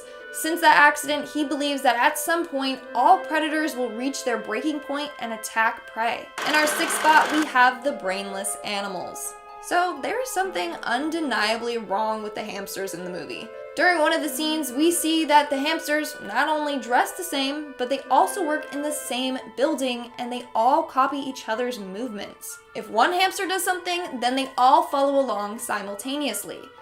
So what's the deal? Well, people have come up with a theory that they are being brainwashed. Now, they are being controlled by a higher power that tells them exactly what to do and how to act. So now they're just little brainless hamsters roaming around doing dark deeds for some mystery man. We're now at our fifth and halfway mark with the dirty room. So one of the more inappropriate moments in this movie is when Judy and Nick visit the Mystic Spring Oasis. Basically, it's a naturalist resort, meaning everyone there is completely naked. And you can tell that Judy is very disturbed and uncomfortable by this. At the resort, we clearly see animals doing yoga with their legs spread open and then they're bending down. It's a lot, especially for a kid's movie. We see other characters rubbing themselves against trees while nude. But turns out that this resort might actually be specifically for animals that want to crossbreed, meaning they want to mate with a partner that's not part of their species. So they go to the resort to try and find a new partner, meaning that they potentially could create some weird hybrid animals like an elephant and a giraffe, a girelephant, or a giraffe. I don't know. In our fourth spot, we have Mr. Otterton. Now, what I found strange was how all the mammals that turned savage were large predators. But then you have Mr. Otterton, a super small otter. Technically, yes, otters are predators since they eat fish and sometimes birds and small rabbits. But why would Bellwether pick Mr. Otterton to become savage when all the other animals that she chose were big, terrifying predators? Well, in the movie, Mr. Big says Otterton is my florist. Well, it seems like Mr. Otterton might have been able to link the night howlers to the predator's savage behaviors. Since he's a florist, he would know a lot about night howlers and their effects on animals. So it may just be that Bellwether targeted him so that he wouldn't interfere with her plans. What a clever little villain. Making our way down the list at number 3, we have the abusive relationship. So at the beginning of the movie, we find out that Judy is rooming next to a couple named Bucky and Pronk. They are a gay married couple. Jared Bush, co-director and writer of Zootopia, confirmed this by posting on Twitter saying they are a gay married couple. But they don't yell at each other because they're gay. They yell because they're real. Well, it seems like they're in an abusive relationship. They're constantly yelling at each other and arguing. They seem very unhappy in their current situation. And I mean, it doesn't seem healthy at all. Jared's tweet made it sound like these characters are based off of a real couple that he knows, meaning that their abusive relationship is potentially real. Moving on to number 2, we have the abandoned hospital. When Judy and Nick follow their leads to Cliffside, they discover all of the missing animals. They are all savage and are locked behind cages. But the first room that they broke into is a little strange. It was an abandoned hospital room with old beds pushed to the side. So what was this room originally used for? Well, this theory states that the room used to be where experiments were being done on predators. Back in the day when they were trying to strip predators of their ways, they would take groups of them and run experiments on them. Basically, they wanted to see that if they removed a piece of their brain, would it remove their biological need to attack prey? It's also the place that they would contain any animal that they believed were slipping back into their old savage ways. And in our number 1 spot, we have the corrupt cop. The Reddit user LM Red Wolf did some detective work for this next theory. He believes that Officer McHorn, who is the rhino that Judy sat beside on her first day of work, is a corrupt cop. So let's look at the facts. During that scene, the chief hands out the case files for the 14 missing mammals. He assigned Officer Mickhorn to Sahara Square. This is located quite far from Savannah Central, where Judy was assigned parking duty. But during the scene where Judy is chasing Duke Weaselton, Officer Mickhorn shows up to catch him. Well, how did he get there that fast? According to the map of the city, it is 3 bridges and countless blocks away. So how did he manage to do that one? Well, this makes it seem like he was in on the plan. He was there to make sure that Duke Weaselton got away with the Night Howlers. But Judy ended up ruining his plan. Starting off this countdown, we have Dumbo's father. Who doesn't love Dumbo, the cute little elephant with big ears? Now, did you know that the story of Dumbo was loosely based off of a real elephant? But in real life, the story is very dark and depressing, which makes this whole movie unsettling. So in the film, Dumbo's mom is Miss Jumbo. This is a reference to a real-life famous elephant named Jumbo, a male African bush elephant who was tortured his whole life and then killed. You know how we don't see Dumbo's father in the film? Well, that's because his father is the real-life Jumbo, meaning we don't see Dumbo's father because he's dead. Way to go, Disney. Way to ruin this movie for us. Moving on at number 9, we have the spinning wheel. Aurora from Sleeping Beauty isn't the only princess that has to look out for a dangerous spinning wheel. Rapunzel from Tangled has to as well. In one scene, we can see the spinning wheel in the background of Rapunzel's room. Hey, maybe her and Aurora are related somehow. I don't know, they just both have blonde hair. Anyways, why would this deadly spinning wheel be in her home? Maybe Maleficent is coming after her too. Or is Mother Gothel actually Maleficent in disguise? These are the hard-hitting questions, people. Coming in at number 8, we have the West Wing. I can no longer watch Beauty and the Beast the same after learning about this Easter egg. So obviously everything is alive in Beauty and the Beast. From the furniture to cutlery and dishes. They're all alive because of the witch's curse. Here's the thing. In the scene where Belle goes to the West Wing, we see the whole room is littered with broken furniture and torn paintings, etc. Remember, the furniture is alive, but this furniture isn't. Meaning, the Beast must have murdered a bunch of his servants or something like that. All those broken pieces of furniture, in reality, are dead people. So Belle literally stumbled upon a murder scene. Isn't that just peachy? Totally ruined the movie for me. Coming in at number 7, we have Bambi's mom. Bambi had one of the saddest opening scenes. Like, don't even get me started. If you haven't seen the movie, spoiler alert, Bambi's mom gets killed by a hunter. Fans have pointed out that Disney repeated this exact scene with Bambi's mom in the movie The Jungle Book. You know, just to add salt to our already hurt wounds. So in the film, we see Shere Khan stalking a deer. The deer looks an awful lot like Bambi's mom and even has the same mannerisms. People were like, really Disney, you're putting us through that all over again? That's messed up. But honestly, it could have just been that they were lazy, so they used the same deer in animation to save time. They actually do that a lot. But either way, thanks Disney for that reminder. Moving on to number 6, we have the Lost Toy. One of our favorite heroes from Toy Story can be seen in Finding Nemo. That is Buzz Lightyear himself. In the movie, when we see the dentist's waiting room, you can see Buzz Lightyear laying on the floor there. Buzz is still a sentient being. He's got thoughts and feelings. I bet he doesn't like being handled by a bunch of germy little kids daily. Plus, he's separated from all his friends. That's gotta be hard for him. I wonder how he winded up in that situation. Let's just blame Andy's mom. Like, she seems to be the true villain of Toy Story. You know, so she probably has something to do with it.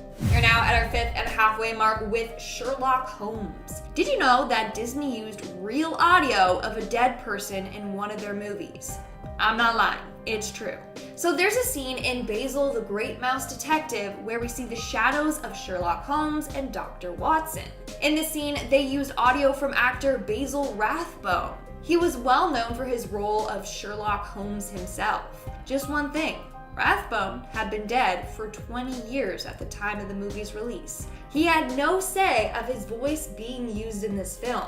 And when you think of it, using a dead actor's voice is kinda creepy, don't you think? I don't know, a lot of people were mad at Disney for doing this and just found it weird and wrong. Moving on to number 4, we have Pinocchio. Hate to break it to you, but Pinocchio did not have a happily ever after like we all thought he did. This dude wasn't grateful anyway. Like, poor old Geppetto, like, sold his soul for his son, and what does Pinocchio do to him? Run off and abandon his new father, and then cause them both to be eaten by a whale and almost get killed. I'm just salty, okay? Anyways, years later, Pinocchio is dead and is no longer a real boy. This is proven during the 2010 film Tangled. During the big I Have a Dream musical number at the pub, you can see Pinocchio's lifeless body chilling in the rafters. He's laying there motionless, making it seem like he's back to being a puppet. It's actually quite eerie. And also that means that poor Geppetto lost his son again. I wonder what mess Pinocchio got himself into this time to wind up dead and hung from the rafters. Coming in at number 3, we have the Haunted Mansion ride. So let's take a break from talking about Disney movies and let's talk about the attraction. In particular, let's talk about the Haunted Mansion ride. This ride has a number of creepy Easter eggs. For example, outside of the ride, there's a hearse used as decoration. Well, guess what? Apparently, that hearse was once used to carry the corpse of a 19th century man and religious leader, Brigham Young. So yeah, it was once used for a real dead body. Then inside of the ride, near the loading zones, there's a portrait of an old widow by her husband's grave. This is a depiction of a real person as well. So it just makes the ride that much more creepier. Moving on to number 2, we have the hyenas. I think Disney needs to think twice before adding certain Easter eggs into their films, especially this one. So let's take a look at The Lion King, shall we? During one of the final scenes in the movie, we see all the bloodthirsty hyenas looking down on Simba. In the background, we can see the silhouette of a Scottish terrier. It's none other than Jock from Lady and the Tramp. Now, I don't know about you, but hungry hyenas and dogs don't mix. So one can assume that Jock was probably held captive by them and then eaten. As a dog lover myself, that's a pretty disturbing Easter egg if you ask me. And in our number 1 spot today, we have the Disney Moms. This has to be one of the most sickening Easter eggs on this list. So I don't know if you've noticed, but a lot of the characters in Disney movies are lacking mothers. Like Belle, Ariel, Jasmine, they don't have moms. Bambi's mom gets killed, Simba's mom dies, you get it. Well, this was done purposefully by Walt Disney himself. It's because he blamed himself for the death of his own mom. After the success of Snow White, he bought his parents a home as a gift. Sadly, due to a gas leak from the furnace, his mother died of asphyxiation. His father almost didn't make it. Since he was the one that bought his parents the home, he thinks her death is his fault. He felt so guilty that he couldn't even bring himself to put mother figures in his own movies. That is so sad and dark. Starting off this countdown, we have Scar's corpse. The Lion King's character Scar can be seen in Hercules, but he's not alive. No, they show his dead body, which is pretty dark, Disney. Sheesh. So in Hercules, there's a scene where Hercules is wearing a lion on his body while he's getting painted. He then takes it off and throws it on the floor, and we can clearly tell that it's the body of Scar. So after the Lion King, Scar was skinned and then given to Hercules. How dark. And this was actually confirmed by Disney's lead animator.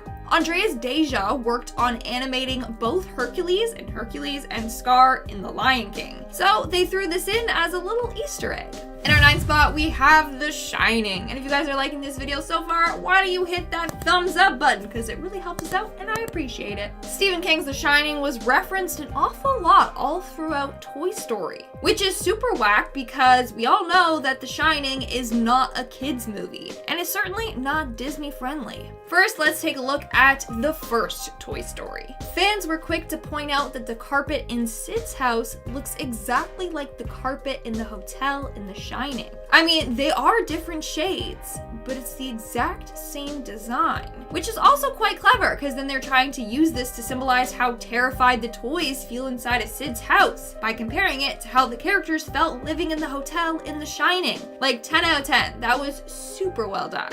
But that's not all. There was another reference to The Shining, but this time in Toy Story 3. They used the number 237 a lot throughout this film. 237 is referenced to room 237 in The Shining. This number can be seen on the license plate of a garbage truck, on a message Woody sent to a toy whose code name is Velocistar 237, and on the side of a security camera in Sunnyside Daycare. In fact, one of the editors on the film admitted that these were all references to The Shining. I mean, it's kind of a weird movie to reference in a kid's film, but whatever. Moving on, at number 8 we have Melted Olaf. Sadly, a lot of Disney characters don't have the happy ever after we thought they did. Next, let's take a look at Olaf from Frozen. He's such a fun and loving character, but sadly, he doesn't have the best ending. Sometime after Frozen, Olaf dies. He melts away, and his body can be seen in Moana. If you take a close look at the supplies Moana is carrying with her on her boat, you can see an oddly shaped carrot and a stick that looks like a hand.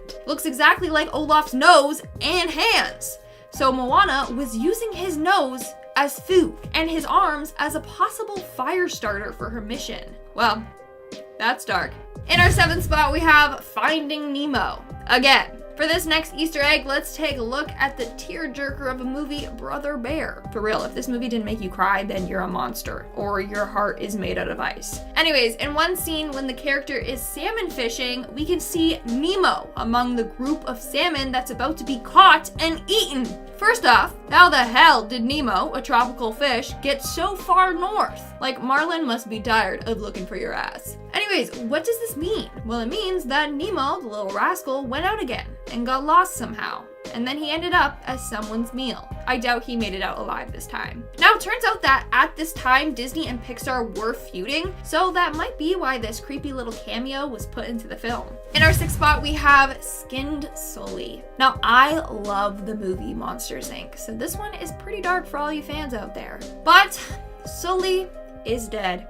Yep, you heard me. He died sometime after Monsters, Inc. was released. So in the film, Randall always mentions how bad humans are. At one point, he says that humans skin monsters and make toilet seat covers out of their fur. Sadly, this foreshadowed the fate of Sully. In a Toy Story short called Toy Story Toons, Partysaurus Rex, there's a scene where we see a kid taking a bubble bath. And it just so happens that in the bathroom on the toilet seat is a fuzzy Sully seat cover. So Randall was right. Humans do skin the monsters and turn them into toilet seat covers. Poor Sully, he ended up being skinned alive. I wonder what happened to Mike then. We're now at our 5th and halfway mark with Boo Went Crazy. This next Disney Easter egg is accompanied with a pretty dark and crazy theory, so buckle your seatbelts. In the movie Brave, in the witch's workshop, we can see a wood carving of Sully. Why would that be there? First off, Brave takes place hundreds of years before Monsters, Inc. does. The witch and Sully didn't exist at the same time, but she drew him, meaning at some point in her life, she must have met him. Well, theory goes that this witch in Brave is Boo from Monsters, Inc. I know it seems wild right now, but just hear me out. So Monsters, Inc. takes place in the future when humans don't exist anymore. It's theorized that the monsters use the doors to go back in time to a child's house to then collect their energy. Meanwhile, in Brave, we see that the witch magically disappears when she goes through doorways. Just like the scarers from Monsters, Inc. do. So theory goes that Boo couldn't forget about Sully. She missed him so much that when she grew up, she figured out how to teleport through doors. She then teleports through these doors in an attempt to stumble across Sully again.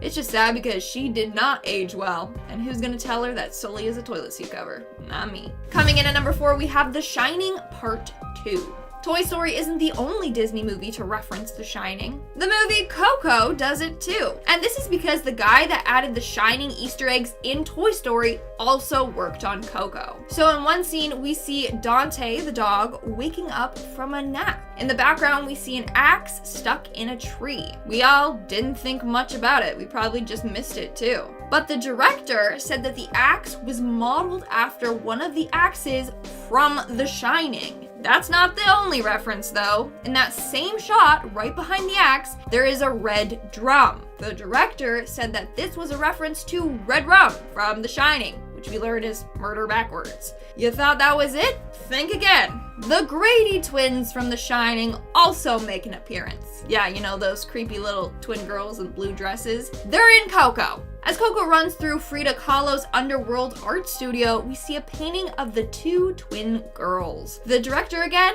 confirmed this reference. So creepy. Yeah, let's put The Shining in a kids movie, great. In our third spot, we have the last Rex. Rex from Toy Story can be seen in the 2008 film WALL-E. In one scene, we see him in the back, among WALL-E's collection of human junk. Now, if you think about this Easter egg is actually very depressing. Rex is all alone in a world that has been completely destroyed. All of his friends are dead. He's alone, isolated, and unloved. And as we know from all the Toy Story movies, loneliness really gets to these sentient toys. Rex is probably so anxious and depressed now. Moving on to number 2, we have Herbie Fully Drowned. Speaking of sentient things, our favorite car Herbie from Herbie Fully Loaded has died. This car has made a cameo in a number of Disney movies, but sadly, his time has come to an end. In Finding Dory, there's a scene where we see Herbie at the bottom of the ocean. He's badly decayed and covered in moss, meaning he's been down there for quite some time. Now, I don't know if Lindsay Lohan pushed the car into the ocean or what, but we all know that cars and oceans, or large bodies of water, don't mix. So sadly, his time has come to an end. And in our number 1 spot, we have the 3 Little Pigs. Disney is sick for this next Easter egg. So for this one, let's jump back in time and take a look at Disney's animated short, The 3 Little Pigs. In one scene, we see the pigs singing and dancing in one of their homes. But beside them, in the back, is a framed picture of sausages. As we all know, sausages are made out of pig. To make matters worse, the frame is labeled as father. So their father got turned into sausages and then eaten. In another scene, we see another framed piece of meat. This time, it's like a ham leg or something, and it's also labeled as father. So the 3 Little Pigs' father was killed, hacked up, and sold as different meat items. Like, that is so twisted and sick. Starting off in our number 10 spot, we have Courage the Cowardly Dog. We are starting this list off with intention today because I feel like this is one of the most widely feared children's cartoons ever. Courage the Cowardly Dog is an absolutely iconic cartoon that I can vividly remember absolutely terrifying me as a child. The show is basically just about Courage, who is a dog with human-like characteristics, and his elderly owners. The 3 all live in the middle of nowhere, and each episode they are thrown into different insane, bizarre, and usually really disturbing situations that they have to get out of. The show is known for its extremely eerie and creepy atmosphere and the energy that the show gives off. Contrary to the name, Courage is a dog who is very easily frightened. He was abandoned when he was a puppy after his parents were sent into outer space, and this is when the very friendly Muriel found him and took him in. Muriel, however, is married to the grumpy, mean, and greedy Eustace, who is often quite rude to Courage. Despite being terrified, Courage always finds a way to face his fears in order to protect his owners, and I think that is something that we can all appreciate. All in all, Courage the Cowardly Dog is a fantastic cartoon, but it is most definitely very surreal and pretty unbelievable at times. In our number 9 spot today, we have The Kitchen Casanova. The Kitchen Casanova was made in 1996 and was a part of Cartoon Network's What a Cartoon series. Basically, it was about a guy who is trying to prepare dinner for his date, but he is exceptionally nervous, and of course Murphy's Law would have it that everything is going wrong. This cartoon was actually eventually pulled from air because of the fact that at one point he accidentally slices off one of his fingers and blood goes spurting everywhere, which probably isn't an ideal image for children, but I honestly don't even think that was the worst part. In the end, when the date arrives and he reveals the big meal he made, it's actually just the grossest and creepiest looking thing ever, and it had me feeling very glad that I was only watching a cartoon. The dinner has eyeballs, bloody bones, a severed human foot, and a rolled up tongue that unfortunately unrolls,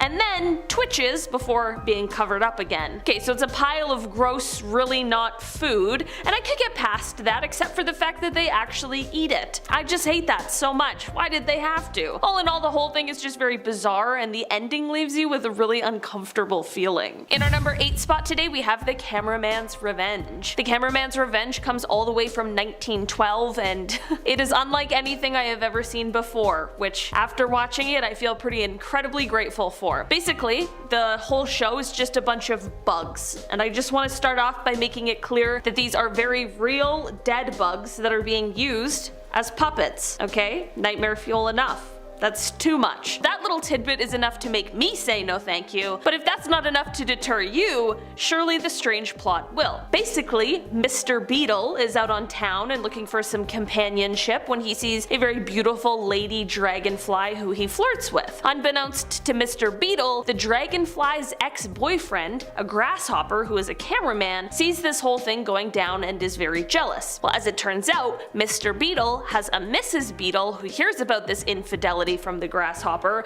but as it turns out, she is having her own kind of adulterous experience. You really have to see this one to believe it. It's just a bunch of unfaithful bugs, I don't know, and it's stop motion of dead bugs, which just makes it something I'll really never forget. But man, I wish I could. I really do. In our number 7 spot today, we have Sunshine. Sunshine, or Little Sun, is a show from Czechoslovakia that ran from 1979 until 1989, and unfortunately, it's actually pretty hard to find most of the episodes that aired. There were different segments in the show and different characters, and while most of it was fairly normal for the 1980s, there's just one character in this show that is well known for just being extremely creepy. He's not exactly a cartoon, but he is a puppet, and I just had to include him. The character's name is Radifak Plachta, which translates to something like Big Nose Blanket. The character is made up of 2 men under a blanket, and he has a super long neck. He has an absolutely terrifying voice that honestly would be suitable for a serial killer instead of a children's TV show, and the TV station that ran this show had been called Avant-Garde for not being afraid to show a puppet that isn't pretty, but I don't think not pretty is the best way to put it. I think downright terrifying is a far more accurate description of this guy. It's so creepy, but it's so 1980s. In our number 6 spot today, we have Cat Dog. Cat Dog is actually a cartoon I can remember watching when I was a kid, and I do remember it scaring the heck out of me. Maybe I was just easily scared, but I don't think so. Cat Dog is half cat, half dog creature that gets itself into situations and has quite the time figuring everything out, considering the whole cat half and dog half can't seem to get along with each other. This is already a weird premise, but it's not even the strangest part of the show. There is an episode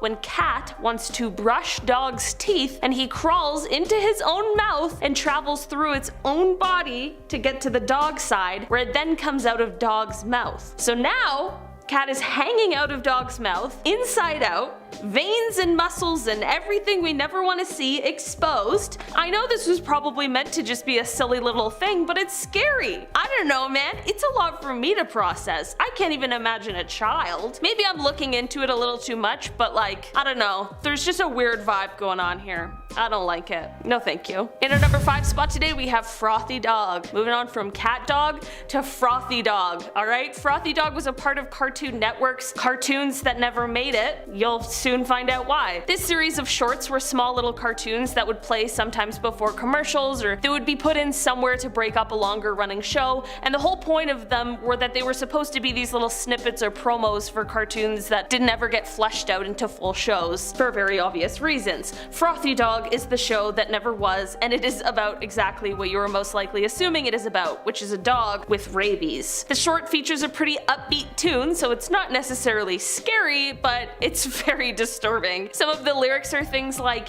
"You can look, but you shouldn't touch, or else he'll gnaw your arm off." Okay, not exactly a nice ring. Or another part where they explain that Frothy is always smiling because he has lockjaw. Alright, I can't believe this is real.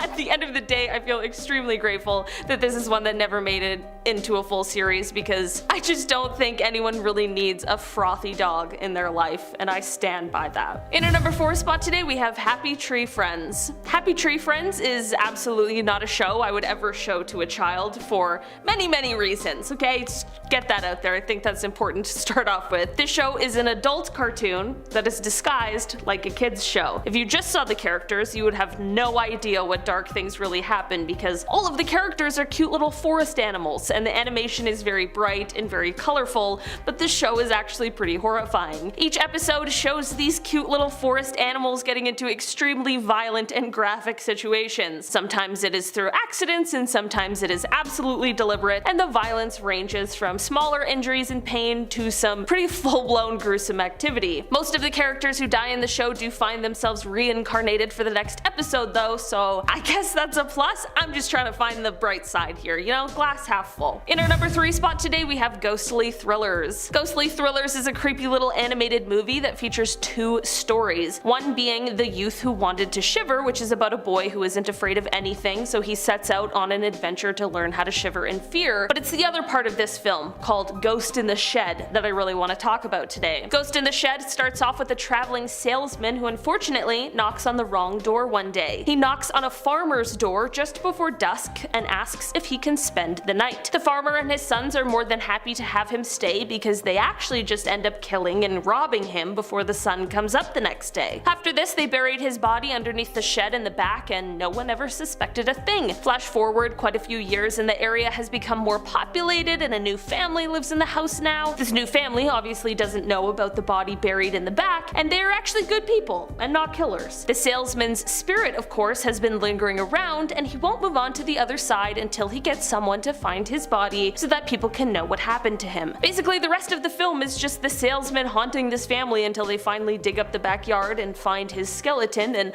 honestly the whole concept is just not something I would have assumed would be for children. I feel like there are real adult horror movies with the exact same plot, so this might just be one to skip over for the kids. In our number 2 spot today we have Feline Follies. Feline Follies was created in 1919 and was the first time we got to see the character of Felix the cat. This cartoon shows Felix, who is called Master Tom at this point, meeting a female white cat. Felix serenades her and they fall in lust with each other, and Felix says that he will devote all 9 of his lives to her. How romantic. He even sings so loud he wakes up an entire neighborhood. While this is all going on, a group of mice have broken into Felix's home and basically just trashed it. When Felix's owner comes home and sees the mess, she blames Felix and ends up throwing him out of the house. This is when Felix decides that he will go and live with his new lady cat friend. To Felix's surprise, he now realizes that he is the father to an entire litter of kittens. At this point you might be asking yourself how this cartoon is dark and how it could have possibly made it this high on the list. Well, it is how this one ends that really gets you. Felix obviously wasn't ready for the consequence of his actions because once he sees all of his little kitten children, his reaction is to run away. He runs towards the local gas house where he lays down and sticks a hose in his mouth and turns it on. So basically he just takes his own life by intentionally inhaling coal gas. Definitely not how I thought this one was gonna turn out, and what a questionable storyline for a children's cartoon overall. What were people thinking, man? In our number 1 spot today we have The Devil's Ball, or The Mascot. This stop motion animated short comes from 1933 and is honestly quite a ride and a mix between fascinating and terrifying. Basically it starts off fairly normal and fine with a stuffed dog named Duffy coming to life and then heading out on an adventure for an orange, but this isn't what we are here to talk about today. Once midnight strikes, the devil comes out of a liquor bottle, and this is when things really start to get crazy. So basically now the devil is holding some kind of soiree, and things such as different creatures, vegetables, old garbage, it all begins to come to life and displaying human characteristics, and these are the guests of the ball. Over the course of the ball we see some pretty spooky things, like when the devil tries to convince one of the guests to stab someone. Duffy is kind of the saving grace of this whole thing because Duffy is actually cute and basically the only creature in this whole thing that isn't absolutely terrifying. All in all, the whole thing was originally 40 minutes, but it is tough to find that version, and most you will find now are a 25-minute cut. It certainly is worth a watch, but I wouldn't necessarily show this one to any children unless you want them to be scarred for life. At number 10, Disney was in a whole lot of hot water when their movie The Santa Claus included a reference that actually might be an adult hotline. There was a part of the movie where Tim Allen's character jokes about this number. Neil's mom's number in case. 1-800-SPANK-ME. I know that number. And a Merry Christmas to you too.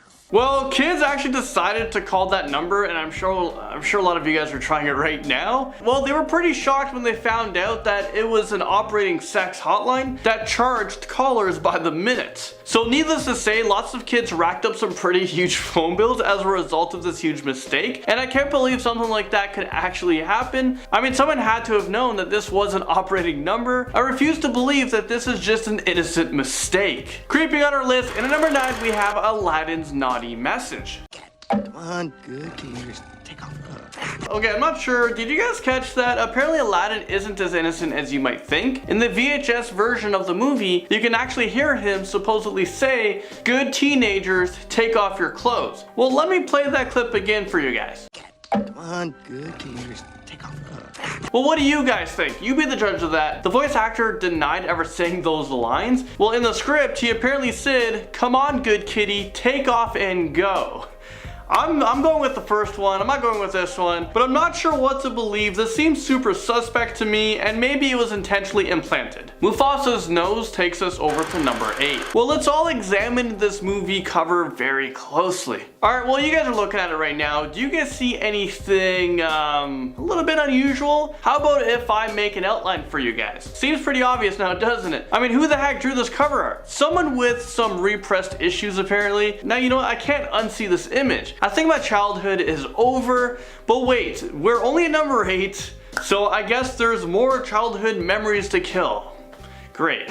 With that all being said, and at number 7 we have The Unconscious Woman. Did you guys ever notice that Disney had a really creepy recurring theme in a lot of its movies? I'm specifically talking about the fact that in both Snow White and Sleeping Beauty, the princesses could only be woken up when they got kissed by a prince. Well, does anyone else see a problem with this? They are literally unconscious women who've never met any of these men before, but they were basically being violated. I mean, what the heck are we teaching our kids? I mean, Bill Cosby went to jail for this sort of thing, and we're now prompting this in Disney movies. This is actually so bizarre, so let's move on. Esmeralda's naked body and her fire dance brings us to number 6. I think Disney needs to start doing some background checks on their employees, because they have some pretty perverted people working in the art department. I mean, I can't even count on my hands. I mean, how many inappropriate things have slipped into Disney movies? And the next one is no exception. Well, take a look at this picture right here. You can clearly see that Esmeralda's body is highlighted and appears to be naked during her fire dance. In most of the dance sequence, it looks like she was clothed, but there are a ton of frames where it looks like she's actually naked. I just don't know what or who to believe anymore. I mean, my whole childhood, it was just one big lie, wasn't it? Alright, give up all your morals, and this takes us to number 5. There are a lot of life lessons that can be learned from watching movies, especially Disney movies. Well, maybe not. But then there are a bunch of harsh realities that are subliminally hidden in these same exact films. Disney basically taught us that if you want something badly, you should just throw away your morals in order to get it.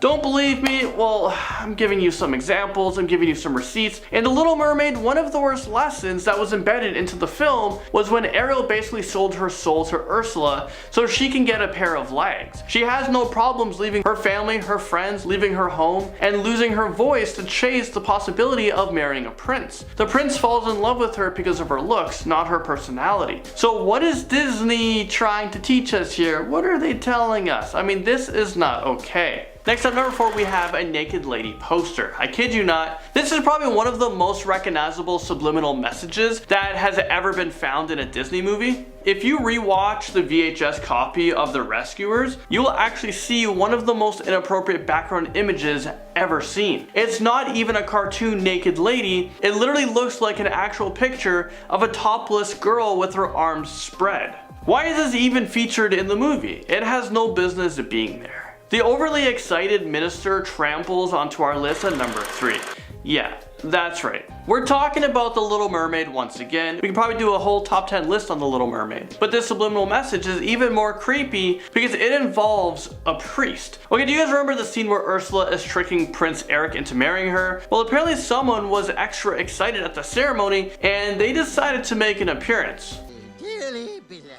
The original animator argues that it's just the priest's knee, but I'm gonna have to call them out on this one because that knee definitely didn't need to be there. Moving to number 2, we have the devil's dog hand signal. Apparently in a bunch of Disney movies, there are a ton of scenes where the characters are all doing this hand gesture. This is the devil's dog and it signifies the horn of the devil, and it is often associated with Satan worshippers. So are Disney employees just Satan followers, or is this a mistake that was overlooked by a bunch of people a bunch of times. And I'm not sure if I actually want to know the answer to that one. And now coming in at number 1, we have a Nazi symbol. This picture was taken from 101 Dalmatians, and as you can clearly see, there was a swastika on Purdy's back. And this isn't the first time that the animators used spots on the Dalmatian to convey a message, a hidden message. As you can see, there is a horseshoe on Lucky's back in the same picture. So obviously they are pretty adamant about placements of the spots, and it just seems like they've been put there on purpose. Apparently there are a lot of disgruntled employees working at Disney, and maybe this is just their way of lashing out.